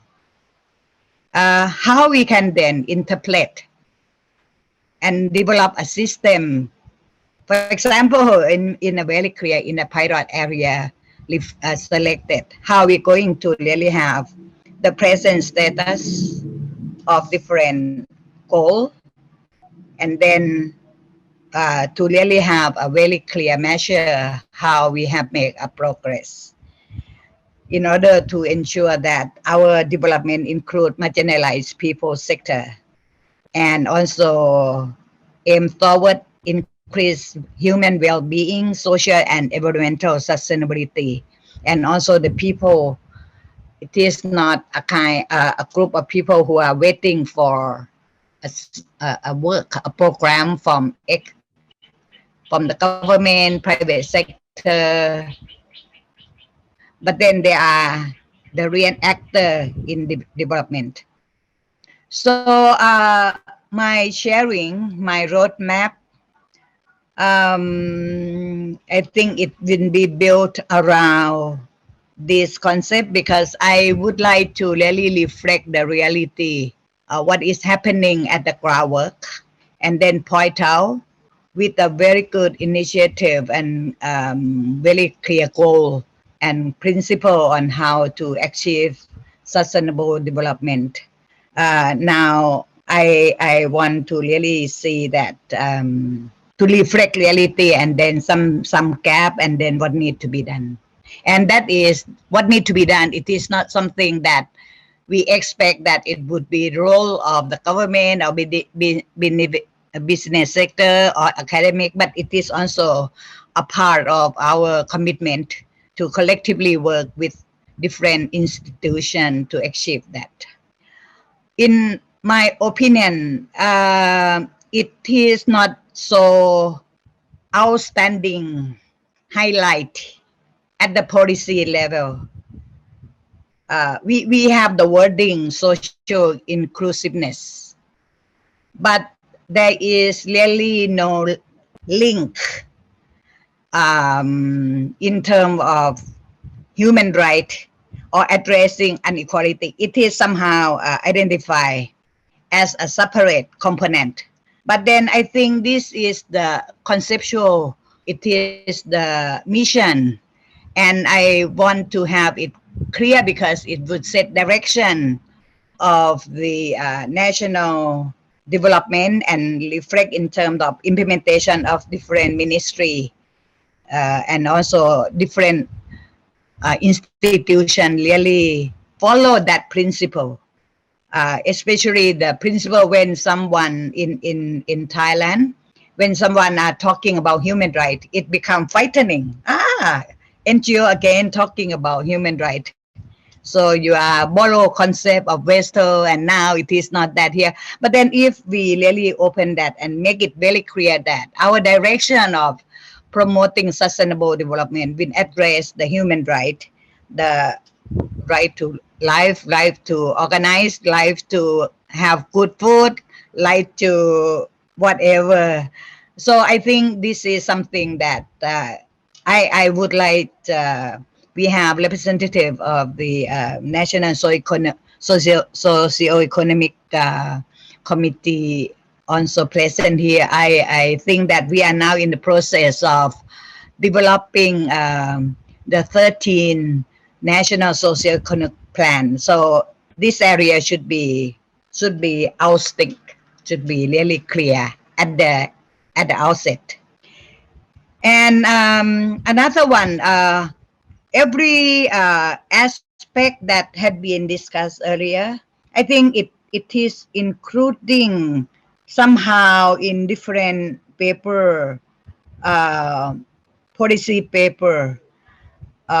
We would like to have a very clear governance in management. We would like to have not only participation, but we would like to have meaningful participation. We would like to really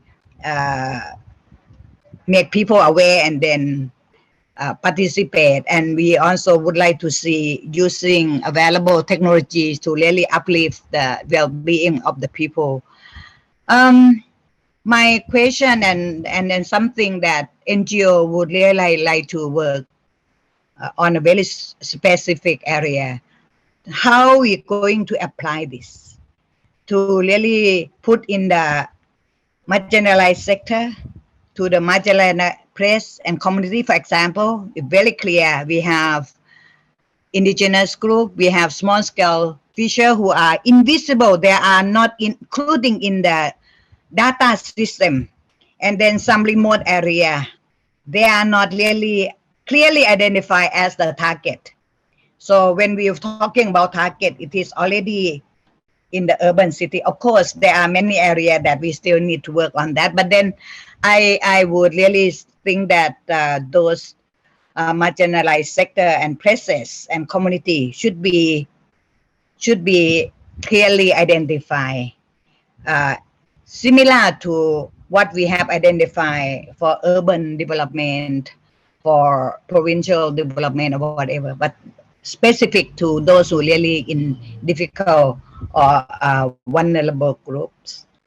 And then we are now, when we get into environmental inclusiveness, right now, since our economic development very much also using the same natural resources, similar to the people, vulnerable group, or the majority of the people who are living in the area in terms of water, land, natural resources, coastal resources, those type of things. And we have so many different stakeholders using the resources for economic growth. And then we often found that in that process, there had been a completing use of the same natural resources, and then those who are left behind and those who have negative impact and effect are those who don't have power, those who are not included in statistic. So, and then natural resource become a factor for economic growth. So in the implementation, they tend to really tend, this is our analysis. Nah? We are so much for geared toward economic growth. So the concept of social inclusion and the concept of ecological service and remain, look after and protecting natural resources, the area-based approach and people-centered development, that is something that I think we as the NGO would love to see and work with different partners to make that happen in reality. Otherwise, although so many principles, so many organizations accepted, but then when it go into the real action, those who have voice still have big voice. Those who have voiceless, they still left behind. They are not visible. They are not really participate, or when they participate, it is not meaningful enough for the decision-making power. So the sense and the aim that we would like, the feeling of ownership, the feeling of working together, it is still a big issue that we really need to make it happen. So as I already see that natural resource management, ecosystem based, it is not reflected in the real action so far. The work still will very much segregated. It is not interlinked so far. So this is a very good time. We are having this forum. We draw out many of different initiatives of so many partners as shared earlier. So I think it is really a good time that we reflect this in the real world. I think I will not go into why we need inclusiveness, although everyone talk. In reality, it is not. So I think that very clear that I would like to see is to really to see the non-formal sector included in the normal system statistic institution of Thailand, the non-formal sector. For example, I give to you, when we are talking about fisheries, we also identify only those who have board. But how about women who are non-formal sector and then they really work for earning income for fishing together with their man member, but they are invisible. But then when something happens, disaster, climate change, or when we have infrastructure development and take away resource that they used to do, they are even more marginalized. And this is, since they are not included, no one think that they are affected. So I think this is the first agenda that we would really love to work with statistic organization, or we have now a UN organization who are interested in this one, to really go to the remote area, to really target for vulnerable group and put all of them into the formal statistic, because only when we have a very clear statistic, we will be able to have a good planning and address specific situation that is happening in different area in which different group may have different situation. So in general, I would like to advocate that I would like to see. I think that we already have a very general rule on public of merit goods and ensure that those who don't have become privatized or scrutinized directly or indirectly. We really have to have a specific rule addressing specific issues. And then the work that we are working, when we are working at the community-oriented specific area selected as our collective work, I think it is really related to policy. It is also related to measures. It is related to law. It is related to policy. It is related to mechanism. And so the interlink between work underground and the work that at the policy level, I think this is our common agenda that we need to address to really ensure that the concept of inclusion is really put into action. And what we want to do, I think it is really necessary for rule development. It is we have to really link what law, what mechanism, those kind of things that we need to do. So since we don't have much time, I just would like to go into my opinion, how we're going to our roadmap, how to address the issue.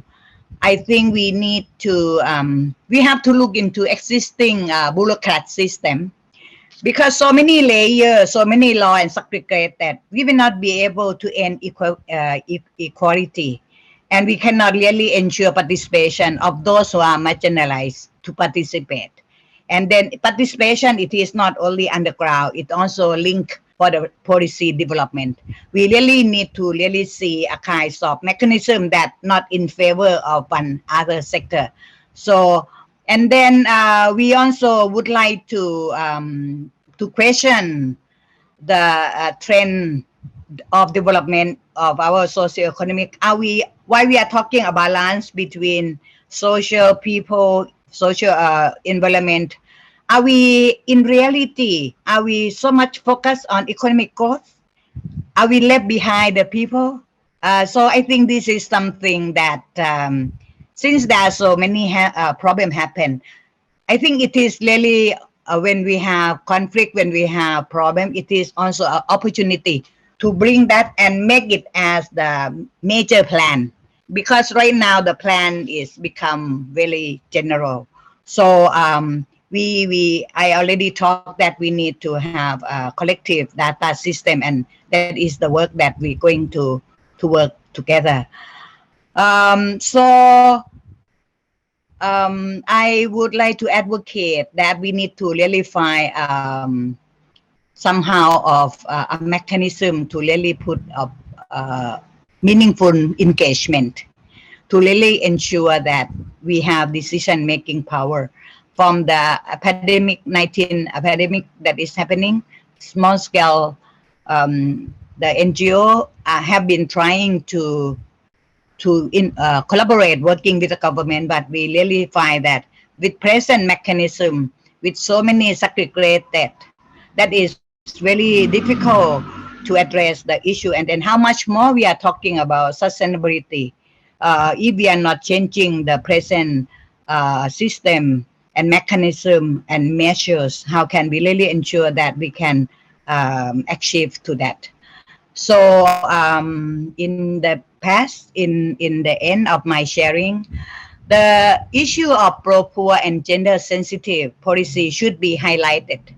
Right now, I look into a draft concept note of the present 13 socio-economic plan. Although we have endorsed in many of international law, but it is not very clear as the target and the goal that we would like to achieve. And this is somehow something that we need to ensure. We really have to question, although we are talking about so many involvement in development, are we so much business as usual, but then just having a better way of presenting? Are we really changing in the real implementation? I would like to really seek to promote already available good law, and then the Thai already endorsed and put into the action. So at the end, I would like to ensure that the agenda of sustainable development is also a very clear agenda among the civil society. We are monitoring, we are working with the reality in the field level, and we would very much love that we have that clear facts, and then have a forum to have a kinds of meaningful participation. So many negative attitude is now around NGO. I think that we need to listen what exactly they are talking about, and then if we have widen, we are communicating, we are listening. I think that is only way that we can really work together. So thank you very much for sharing. Thank you. Thank you, Kun Rewadi. Having worked with you for a short period of time, some time ago, I know you prefer speaking for yourself and not having others speak for you, but I just like to mention a couple of things that jumped out at me. And one was clear that action is needed, action and not words. For the marginalized who are still being left behind, particularly the poor and those who are still suffering from gender issues. Human rights was a word that came out several times. Specificity, not generalities, would be appreciated. Partnership and working collectively, and ownership. Awareness and participation, and an area-based approach, and the non-formal sector. Thank you very much for your presentation. I believe we're ready to start. I apologize. We're having a big storm in Hua Hin, and I went off, my computer shut down. But allow me now, please, to introduce Professor Mario Tabukanan, who is the adjunct professor, United Nations University Institute for the Advanced Study of Sustainability in Japan, and the emeritus professor at the Asian Institute of Technology. Professor Mario, you have the floor. Thank you very much for the kind introduction. I appreciate it. I'm going to speak about enabling the SDGs through the lens of higher education and multi-stakeholder partnership. And then I'm going to give examples of two initiatives of the United Nations University Institute for the Advanced Study of Sustainability, of two initiatives that contribute towards the implementation of the SDGs across the world. Now, as Jima was saying earlier, transforming our world, to me, is about the past, the present, and the future. We cannot change the past, but we learn from the past. And with that knowledge, we use it to transform oneself and society in the present, utilizing the transformative power of education, so that we will be able to reach the future we want. The future we want has been explained already in this conference, defined by the 17 goals, 169 targets, and 232 indicators. But these goals are at the global level, and it is imperative that these are translated into national policies and then to community and local actions. We should also bear in mind that these goals and targets are not in isolation. They are interlinked. And so I call on higher education and research institutions to engage in deep research to understand further the interlinkages among these goals and targets, because they provide guidance to governance through goals, not just governance through rules. And also, the understanding will provide us guidance to how do we mobilize our scarce resources. And I'm going to speak on two goals in particular. That's SDG 4, which is quality education. It is an enabler of all other SDGs. And SDG 17, partnership, which is also a key enabler of all other SDGs, meaning that these are not only goals in themselves, but are also methodologies to accomplish other SDGs. So we should mainstream these two goals integrated in the planning, programming, and implementation of the activities and actions in the other goals. And in particular, in SDG 4, target 4.7 is about education for sustainable development. Not just education per se, but education about transformative learning to effectuate change in behavior, not simply the acquisition of knowledge, because knowledge does not guarantee change, and you need transformative education to effectuate change to transform our world. Now, the academic or the education sector of the world has created or launched a framework. They call it ESD for 2030. And this framework is intended to support the implementation of all the 17 SDGs. It was launched only last week, but effectively it was actually implemented since last year. Launched last week, so I encourage everyone to look deeper into this framework of ESD for 2030. It is utilizing the transformative power of education to implement the SDGs.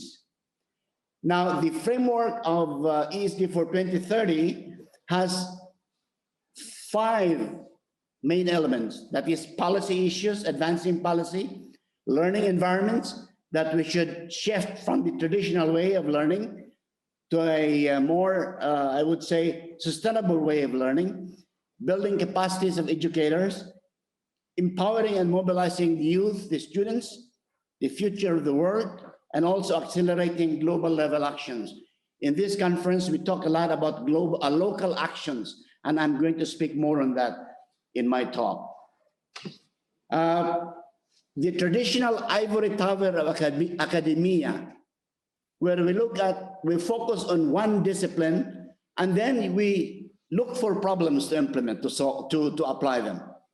So to begin with, you're sticking with one discipline only. We should try to reverse it and make it, in the age of sustainable development, we should create solutions. We should focus on problems and then look back and pull the disciplines that you need to solve them.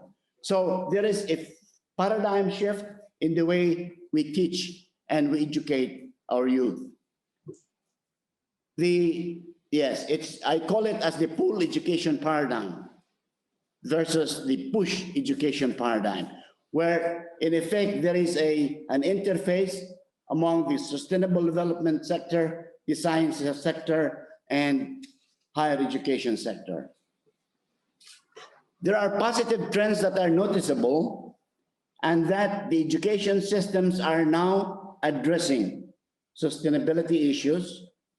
The SD agenda and the E agenda are converging, where SD is now integrated into E in curricula, and the E is integrated into SD. That capacity building actions of sustainable development goals should contain the education aspect of it.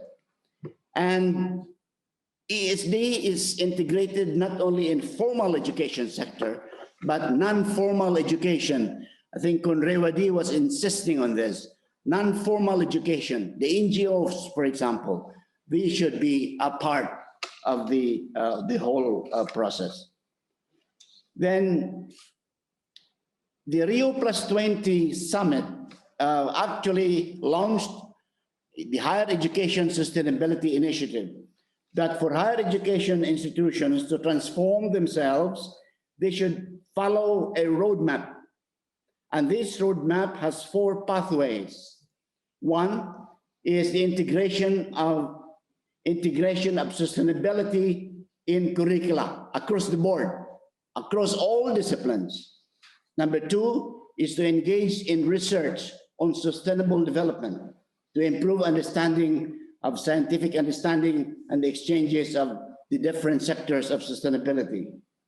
Number 3, higher education institutions must practice what they preach.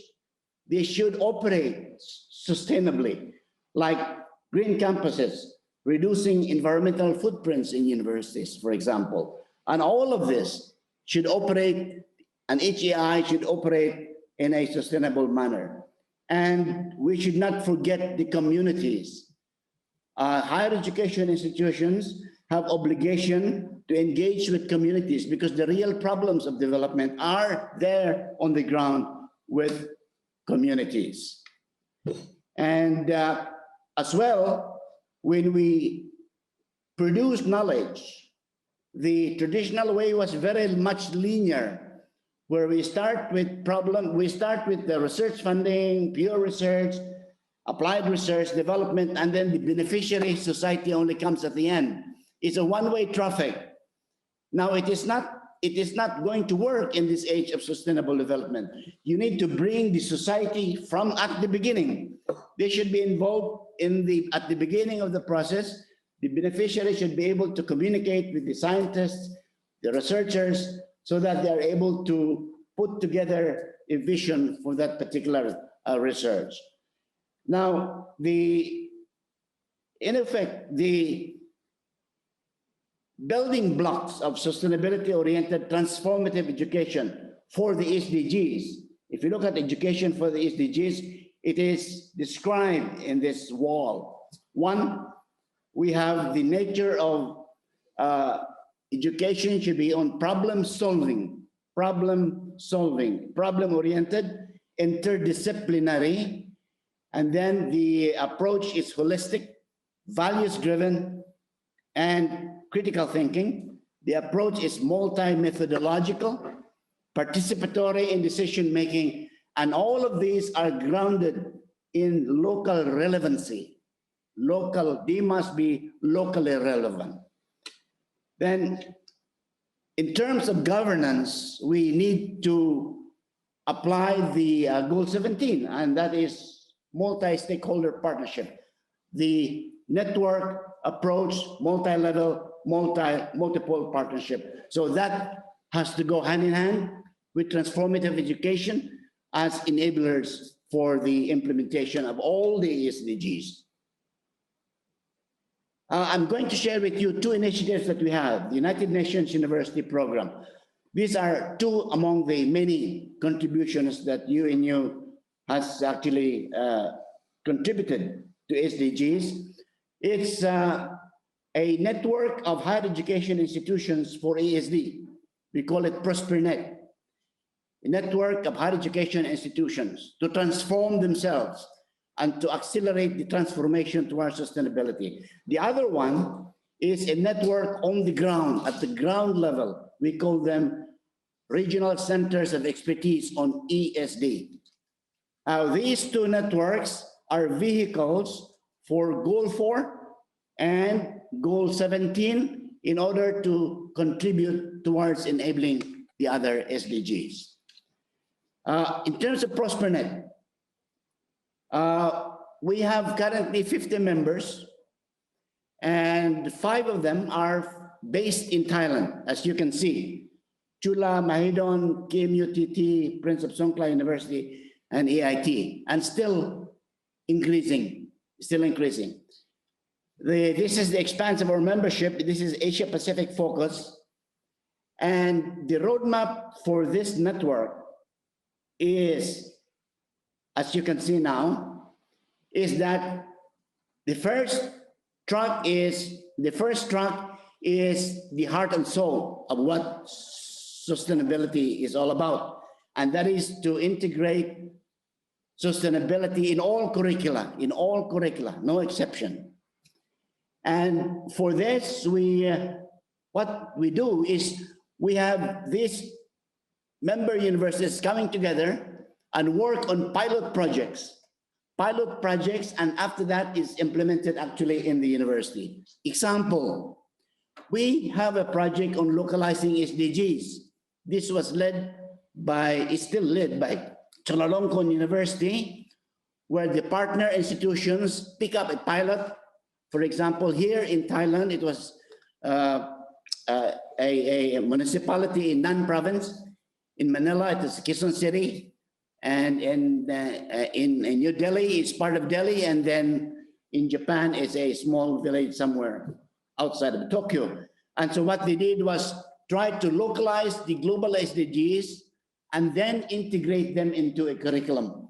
So higher education institutions wanting to offer courses or develop training courses, for example, would be able to gain from the results of this particular project. So all others. So it's continuing every year. We develop these pilot projects. The second track is on capacity development. And we target the young educators, the youth, young researchers, young scientists, and young leaders, for example, including those coming from the private sector. And the third one is to engage in policy formulation. So these are the pathways towards transforming higher education institutions. And this is the vision that we utilize in ProsperNet. And the next network that we have is network on the ground.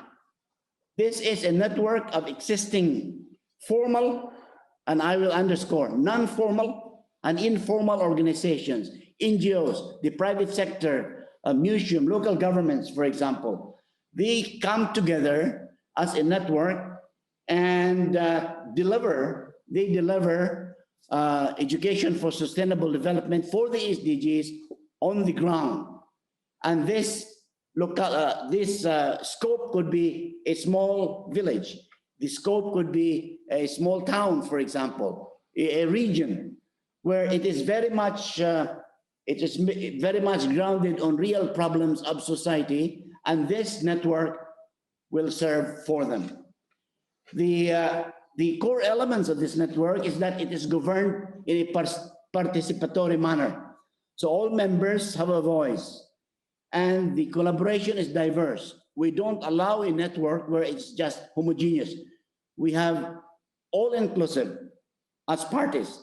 And then the activities must be related to transformative education to serve the SDGs and research and development to serve the SDGs. And why regional centers of expertise? One, we need a vehicle to translate global agenda to local actions without being hampered by bureaucracies somewhere in between. This is the global agenda. So we have the stakeholders on the ground. If they're on their own volition coming together and help society, for example, then they can do that easily. And the United Nations University will acknowledge them. And we need a network that serves as a vehicle for partnerships of expertise. Expertise come together from different professions, NGOs, civil society, private sector, local governments. So they are all forming a knowledge hub, so to speak, a knowledge hub for the local community. And then thirdly, we need a platform for dialogue. If there are issues on the ground, for example, related to sustainability, you don't have to wait for local governments to organize that. They're so political. So this is a non-political network where they can just do the dialogue themselves, and then they offer some actions for the community. We have 4 acknowledged regional centers of expertise in Thailand, as you can see in the list, in Trang, in Cham area, and Mahasarakam, and Sakonakon. Trang is led by the municipality government. Cham is led by the Serenton International Environmental Park, and in Mahasarakam is the University of Mahasarakam, and Sakonakon is by Kasichak University, Sakonakon campus. We have currently 176 such networks around the world, and we call this as the global learning space on ASD, because each dot here is an RCE, say Trang, you can see here. It's an RCE and it's a classroom. It's a classroom in itself, which is connected with all other RCEs. So this is the global learning space on ESD and SDGs. And we still encourage more applications for this network. Now we monitor the progress of the ESD for 2030 framework based on the following areas: on policy, the extent to which legal framework policies are in place; learning environments, using the sustainability approach to education; and then the capacity building of educators, particularly the young educators, youth engagement, and the community, creating community solutions. Looking forward, from what I heard from the previous speakers and from what I see it here in the presentation, that looking forward, academia and development sectors will have much more interface. Not like in the past, they have much more interface due to policy and funding interventions. Many funding sources already require these two to get closer and closer. There is domestication of knowledge. I think our colleague from UNDP was talking about it, the localizing SDGs. You need domesticated knowledge, not just general knowledge, to expand support for localizing needs and goals. And then in terms of research, it's co-production. And then research should be more oriented towards inter and transdisciplinary approaches. And I believe that education will strengthen its critical role as enabler for SDGs and networking, which is SDG 17 will be much more contributing to implementing the SDGs. I will end by looking at the aims of this conference. This conference is about raising awareness of Thai stakeholders in particular about SDGs. And I submit that raising awareness is the role of everyone, all sectors, and especially non-formal education sectors. We cannot just rely on the formal sector. Non-formal education sectors. Reviewing. As far as education and partnership is concerned, I would suggest the ESD for 2030 framework to be a basis for that. And in terms of prioritizing SDGs, the enablers must be among them. They are not the only ones, but the enabler goals must be among them, 4 and 17. And in terms of identifying priority research areas, I would say areas where there is an interplay among the goals. There is an interplay among the goals and targets, so we need to learn more about those. So we need research. So higher education institutions, research institutions should conduct those research. And of course, interdisciplinary issues need to be understood further. And then capturing lessons learned from Thailand, I would say, I think the education sector is doing well. Education policies in Thailand is very much conducive to addressing the SD issues. So I think with that, due to time limitation, I just would like to end up, and hopefully we can take this into the discussion in the following session. Thank you. Thank you very much, moderator. I hope I did not extend my time. I don't know if you want an honest response to that question, but I think we'll move directly on to Dr. Alan Tabukanan, who is the Director of Research and Academic Services Center for Environmental Assessment and Sustainability at the Faculty of Environment and Resource Studies, Mahidol University. And Dr. Allen, please keep mind of the 15 minutes. Thanks. Thank you very much, moderator, and thank you for the organizer who kindly invite me to participate in this honorable conference. So let me share my screen. Can I share my screen, please? Okay, thank you. So can everyone see the screen? Yeah, yes, the screen was up. Thanks. Okay, so continuing from Professor Mario presentation, he talks about the global scale, original scale. But in my case, I talk about the university scale, like Mahidol University, one of the unit of the total university in the world. So for Mahidol University, how Mahidol University contributing to the SDG goals, I want to explain about this as the role of academic institutions. So even we are small institutes, but we are an ant. We are very important mechanisms in promoting the sustainability for the future, because university's role is to create awareness, generate and disseminate knowledge and develop skills of people, especially students, aiming for contribution to sustainability. And the most important thing is we have to be a good example for students or even for parents, for the community surrounding us, that how important is the sustainability. So by this story, many universities recently try to incorporate sustainable development concept into their vision strategies.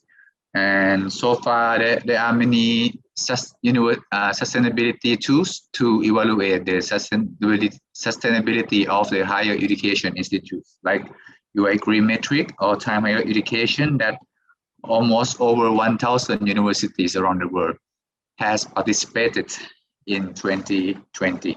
So let me quickly talk about Mahidol universities. We are like the traditional university. We have all faculties, but we have one thing special. We have three hospitals. We have 2 faculty of medical treatments.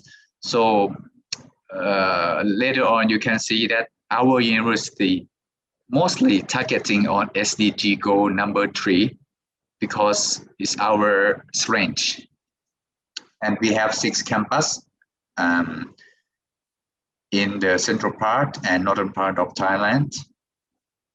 So as the university, the KPI, key performance indicator, to show that how much contribution, how much good you are in contributing to the sustainable development.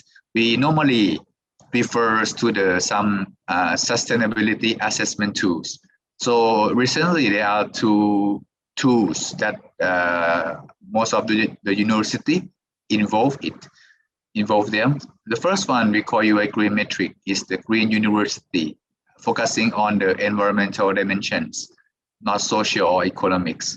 So Mahidol University, we are proud to say that we are #1 in Thailand for 5 consecutive years since 2016. And you can see the number of participants are rapidly increasing. And our ranking is getting better and better. So in 2020, our ranking is number 62 in the world. So what is the key drivers for this success in the UI Green Metric? So we have very concrete policy vision. So many research papers already address very clear that to promote the sustainable development vision and strategy are the first thing that university should develop, should engage, incorporate sustainable development. Otherwise, the money allocation have some difficulty to come to promote such sustainable development activities. So for Mahidol University, one of 4 strategies in the university level is Mahidol Sustainable University Strategies. So we set up like we have the harmonized, we have good atmosphere for learning and having physical structure with harmonized with society and environment. We use we effortfully use the efficient energy like LED and the air condition with label number 5 in Thailand. Waste management, we use 3R, so most of the recyclable things we send back to the suppliers for recycling. Water management, we can claim that we are zero emissions, zero discharge university because we do out big canals and all collect rainfall waters once it have rains, and every faculty can pump up that water and use for watering plants or whatsoever, except for the consumption, the drinking water purpose. Transportation, if you visit Mahidol University, we have very large pedestrian and bicycle lanes and shaded with many trees. So we try to promote the transportation with by walking or by bicycle. And the last one, we are focusing on the education, that we try to develop the coursework that related to SDG that I will show in the following slides. So the second assessment tools that is quite recently popular is Time Higher Education Impact Rankings. So we participate for 2 years already. We have a good improvement. In 2020, we are in our overall rank is around 200 to 300. But for this year, we increase up to 100 to 200 ranking out of 1,117 institutions. And we proudly say that for SDG goal number 3, we are in number 7 in the world who contribute to SDG number 3 as the university. So because of this, we tried, just 2 days ago, we launched new strategy policy on sustainable university. We try to separate. At first, as you saw the slide previously, we focusing on environment because eco university, but now we have new concept to cover sustainable university, covering sustainable growth, to representing economics, sustainable resource for environment, and sustainable community as for social dimensions. The detail, I will not go into the detail, but we set KPI that we are going to be top 50 UI Green metric and top 100 Time Higher Education Impact Ranking in 2025. So this is the highlight in 2019. So we are number 1 UI Green metric, and we can reduce greenhouse gas emission by 34%. We recycle water by 365,000 cubic meters, or we can reduce greenhouse gas 103 tons CO2 equivalent. We try to develop the recycle bank, so we can recycle the waste 48% of the total waste. And 1,829 publications we relate to SDG goal promotion. We try to map our publication with SDG goal, that how publication contribute to the SDG in which ranking from 1 to 17. And we also measure happiness of the people. We have no accidents for 2-3 years now. 100% electric trams with 10,000 bicycles used in the university, and we have green area more than half. this green area. So I just pick up example how university contribute to SDG. So for SDG number 3, we proudly say we have very good case study like Bangkok Noi model. Bangkok Noi model is a community located surrounding one of our university. So we developed a project that we bring out some staff to monitor the health of the community, people in the community.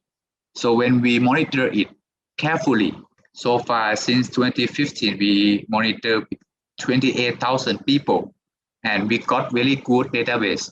So this good database can lead us to develop the appropriate and reasonable rehabilitation activities and public training programs for Bangkok Noi communities. Like they know most of people get diabetes, get some disease. So we develop very specific course to reduce that kind of risk.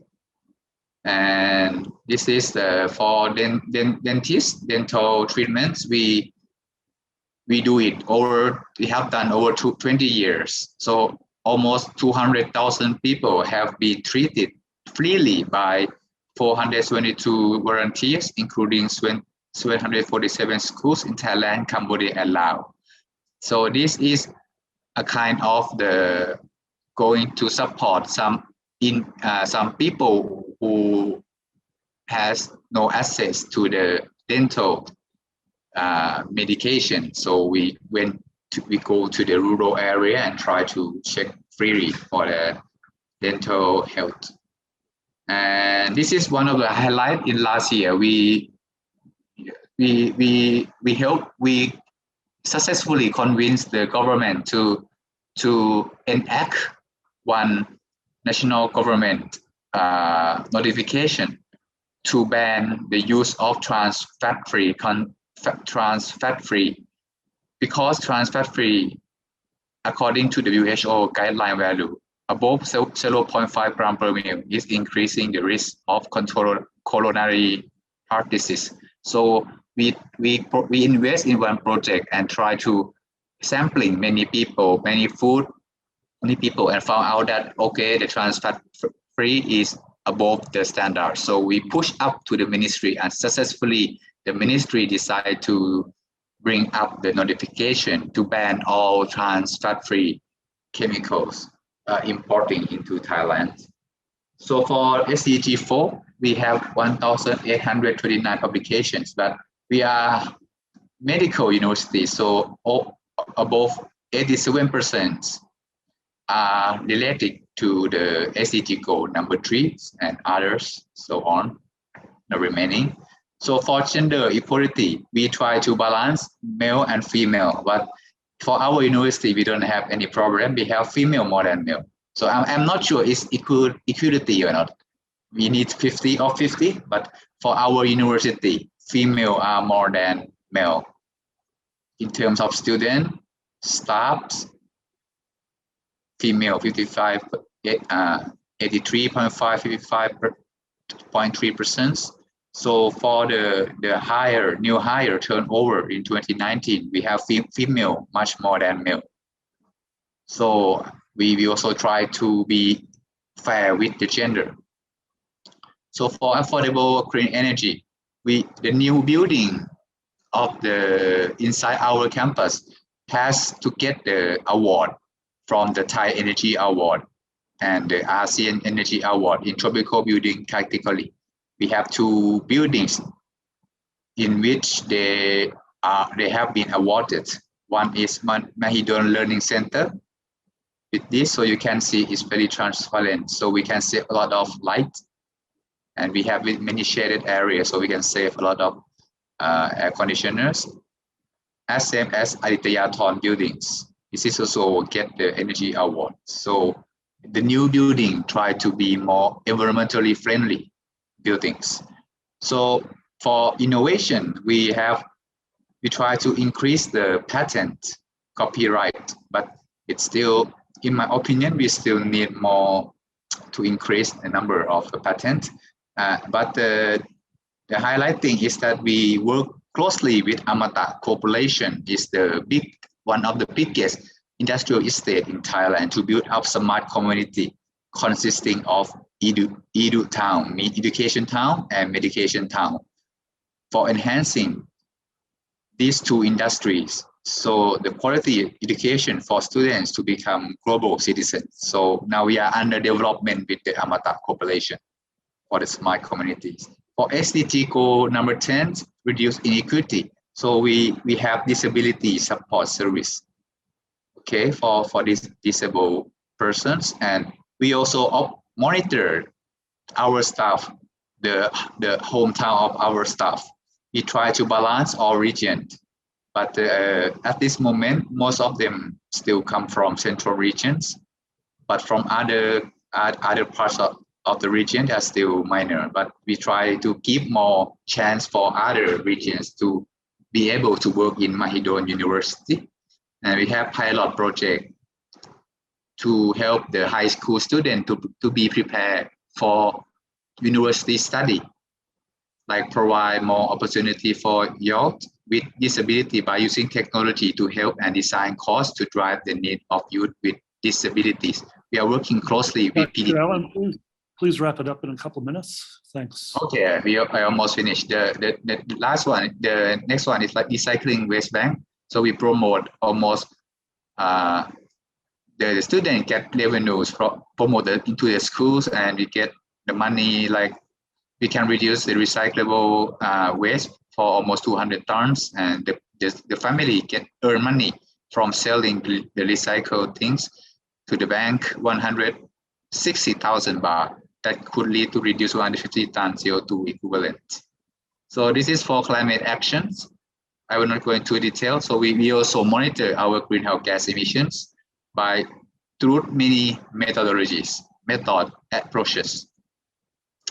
And we also give the good training for least developing and developing countries for over 10 years, more than 50 courses relating to climate change. So this is for Life on Land. We also promote the environmentally friendly behavior for the young student. So we have the project closely working with the private sectors. So lastly, we are under development of this new sustainability assessment tools we call SUSA Thailand, Sustainable University System Assessment, SUSA Thailand. We try to promote many universities in Thailand to involve in this new development tools that we get fund from NRCT and the SRI. And I will not go into detail. So we try to develop the tools because many universities still hesitate to join the sustainability platform in the national scale. So we try to develop national scale to promote them to join the sustainability platform first. So this is all my slide, or the guideline can be downloaded from this website. So thank you very much, and sorry for the time. Thank you very much. I'm sorry to have to break in like that. Thank you very much for your presentation. And thank you to all of the speakers during this session. Let me give you a virtual round of applause.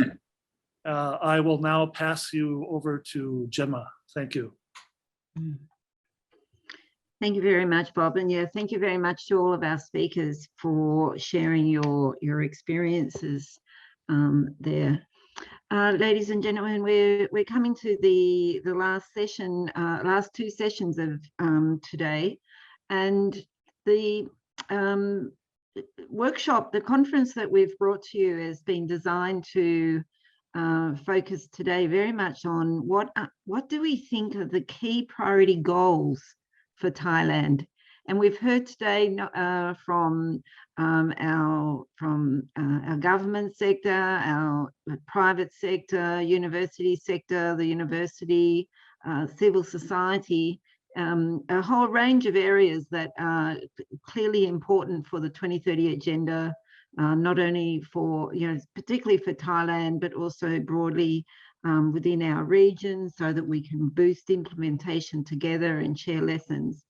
And this session now, we'd like to hear from you. What do you think in your opinion, are the top 5, so the top 5 priority goals, sustainable development goals for Thailand?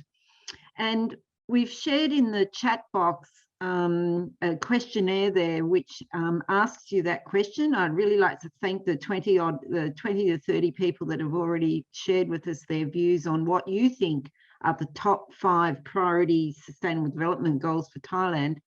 But to prompt the conversation over the next 10 or so minutes, I'm going to go back through each of our speakers who are still with us. If I can invite you to all turn on your video so that I can see you on the screen and go to you. I'd like to put to you, don't give me a long explanation, but in 1 minute or less, what do you think are the top 5 priority goals for Thailand? And to kick things off, I'm going to invite our very special host here, Dr. Montip Sirianti. Could you share with us what you think are your top 5 goals for Thailand? Thank you.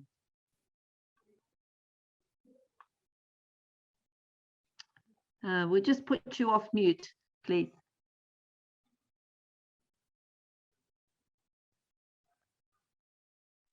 First. Well, I think we have heard a lot about the progress of SDGs.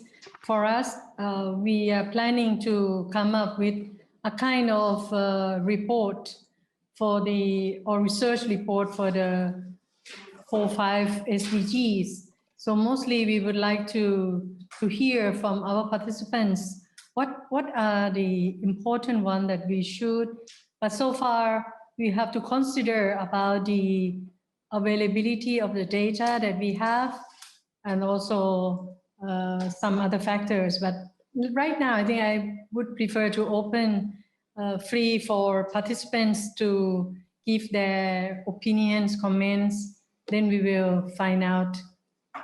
Thank you. Okay, wonderful. Thank you very much. Thank you, Dr. Montip. Do we still have Dr. Wiparat from the Executive Director of NRCT, or Professor Hao Dong Gao from the CAS Accommodation Chair of DBAR? Are either of you still with us here this afternoon?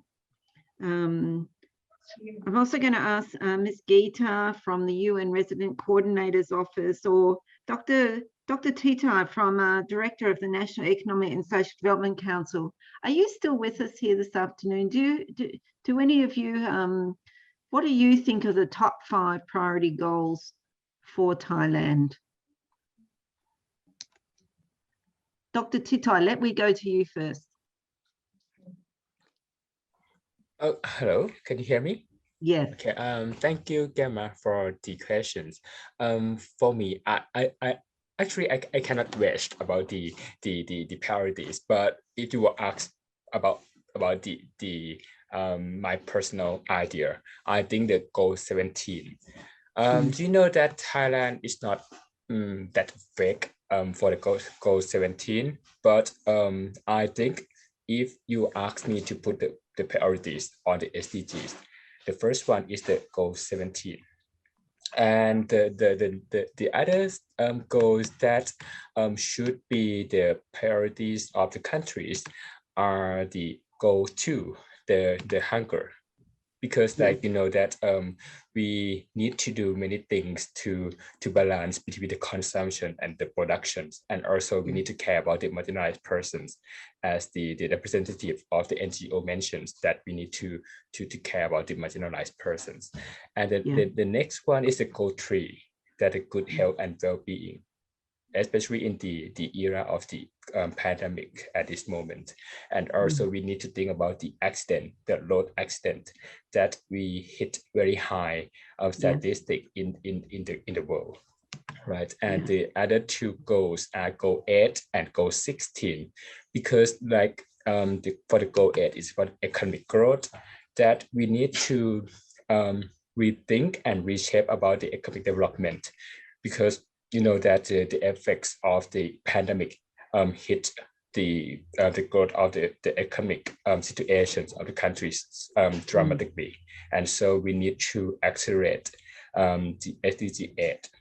Yeah. And the last one is SDG 16, that is about the peace strategies and strong institutions, that we need to think about how to balance the situation in the countries, both the criminal things, both about the institutional situations, that we need to make it better.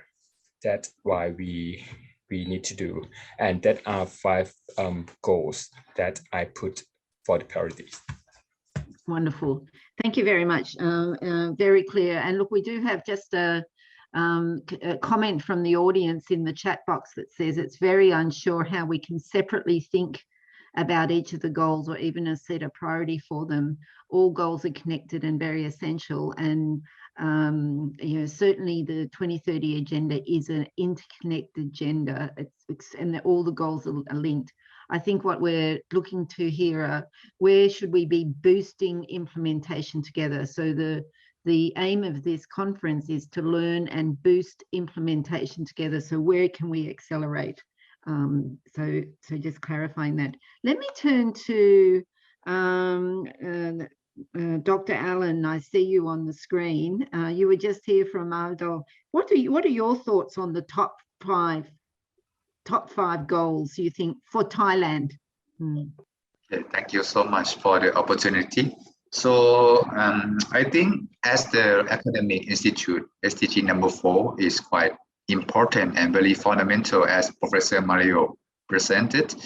I have some small experiment, try to develop some sustainable development question quiz, and I try to disseminate to many students around the faculties, and we found out that environmental students doesn't know anything about economics and social.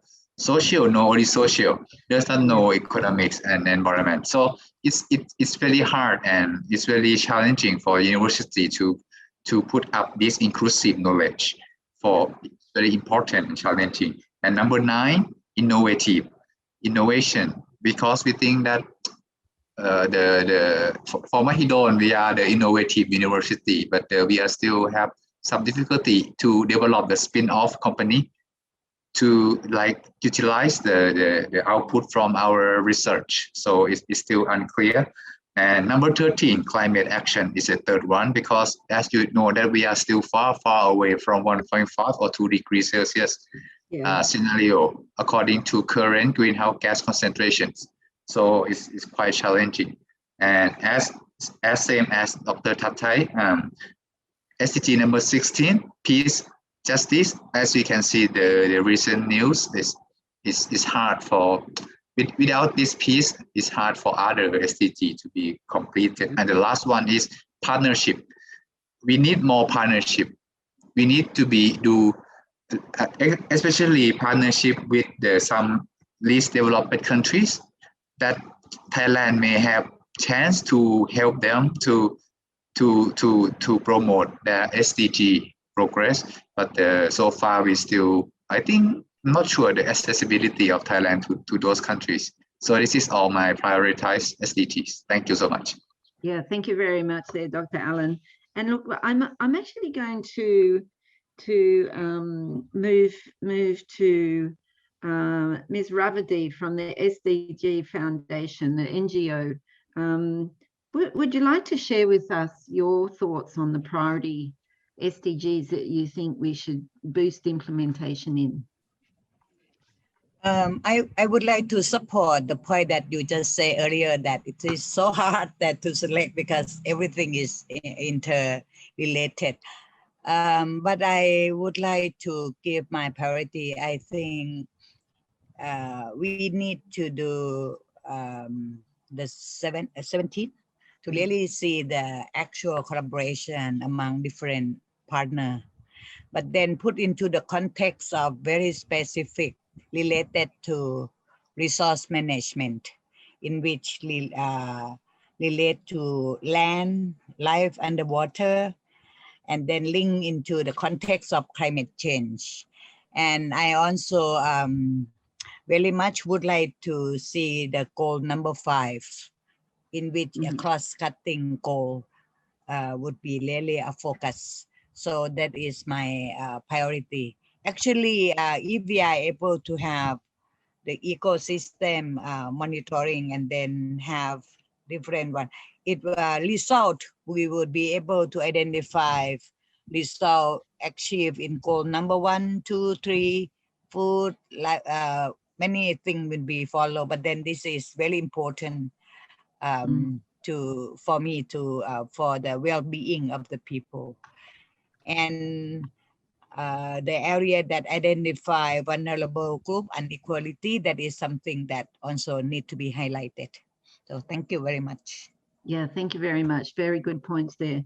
Just a reminder to everyone, there is if you'd like to share your thoughts on the priority goals for boosting, either put them in the chat and we will capture them, but there's also the questionnaire that is also available in the chat, where you can also record your views on this important question that we'll capture and share with you at the start of the second session of our summit.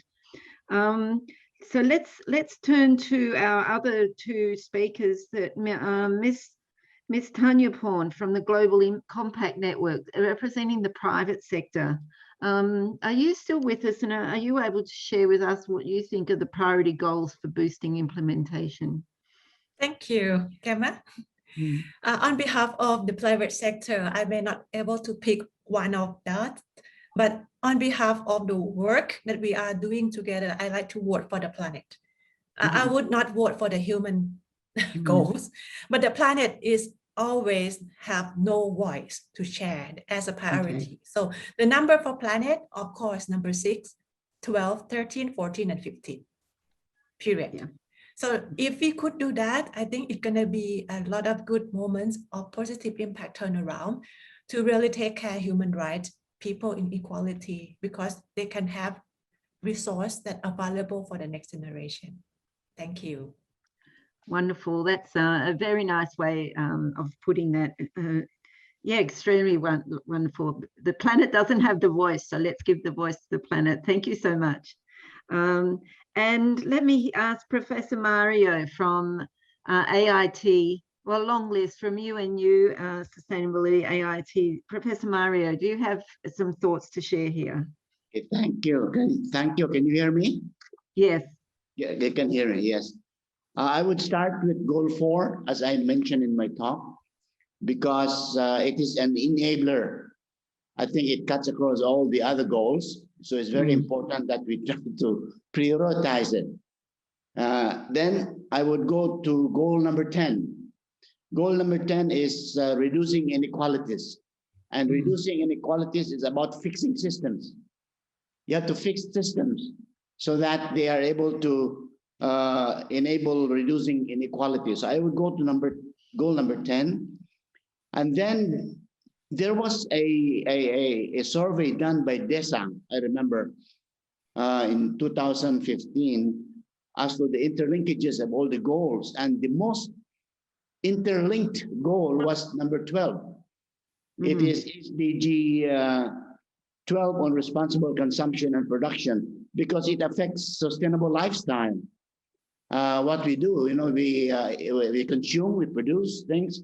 So the most linked goal was number 12. So I would put that also as a priority for Thailand. And it also relates to resource efficiency. So that private sector and so on, resource, that has got to be a priority. Number 12, the number 13, because it's a global crisis. Nobody is unaffected by it. Everybody are affected by it. So number 13, and the last is, but not least, of course, is partnership. Yeah. We have to share the ownership. So partnership, multi-stakeholders, I would say 17. So that would be 4, 10, 12, 13, and 17. Thank you. Wonderful. Thank you very much, Professor Mario. And Mr. Meyer Reynard from UNDP, are you still with us?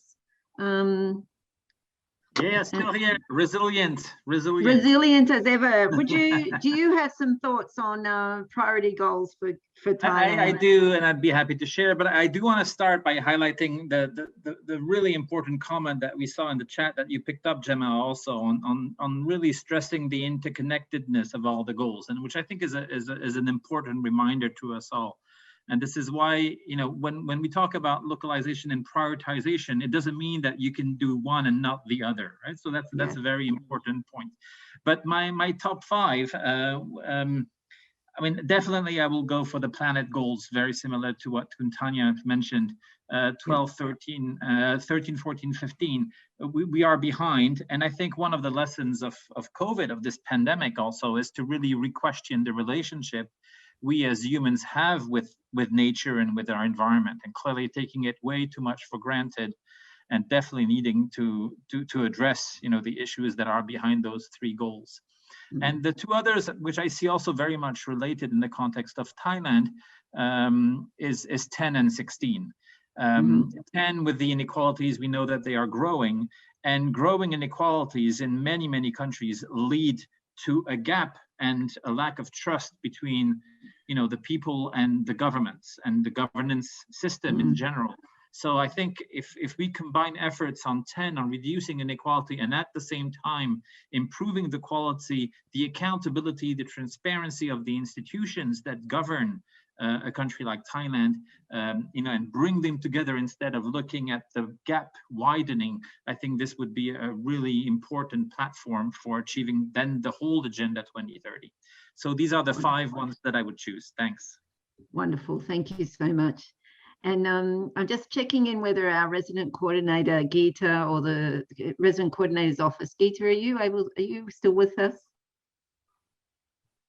I'm conscious that we're running over a bit of time. All right, so we've heard a really good selection there. And really, thank you so much for also sharing your thoughts in the chat. I'm watching the chat and I can see the comments there, and we will capture them. A reminder to please fill in the questionnaire that not only asks what you think what you think are the priority goals for Thailand, but also gives us a bit of feedback on what you thought of today's session, and also looking for so that we can adapt and improve for our second session of this Learning Together and Boosting Implementation Together conference that's being brought to you here today. So thank you so much for your contribution, and I'd now like to hand back to Dr. Montip to bring us to a close for the day. Thank you very much, Dr. Montip. Thank you very much, Ms. Gemma. So now we have come to the end of our session 1 today. It was a fascinating session with valuable information shared, and SDG issues, initiatives, and challenges have been discussed in this session. Keep your thoughts from now. We will continue our discussion in session 2. In session 2, through the presentations of distinguished speakers, we will identify opportunities and capture lessons, and discuss to identify priority data sources and proxies for SDG targets and indicators.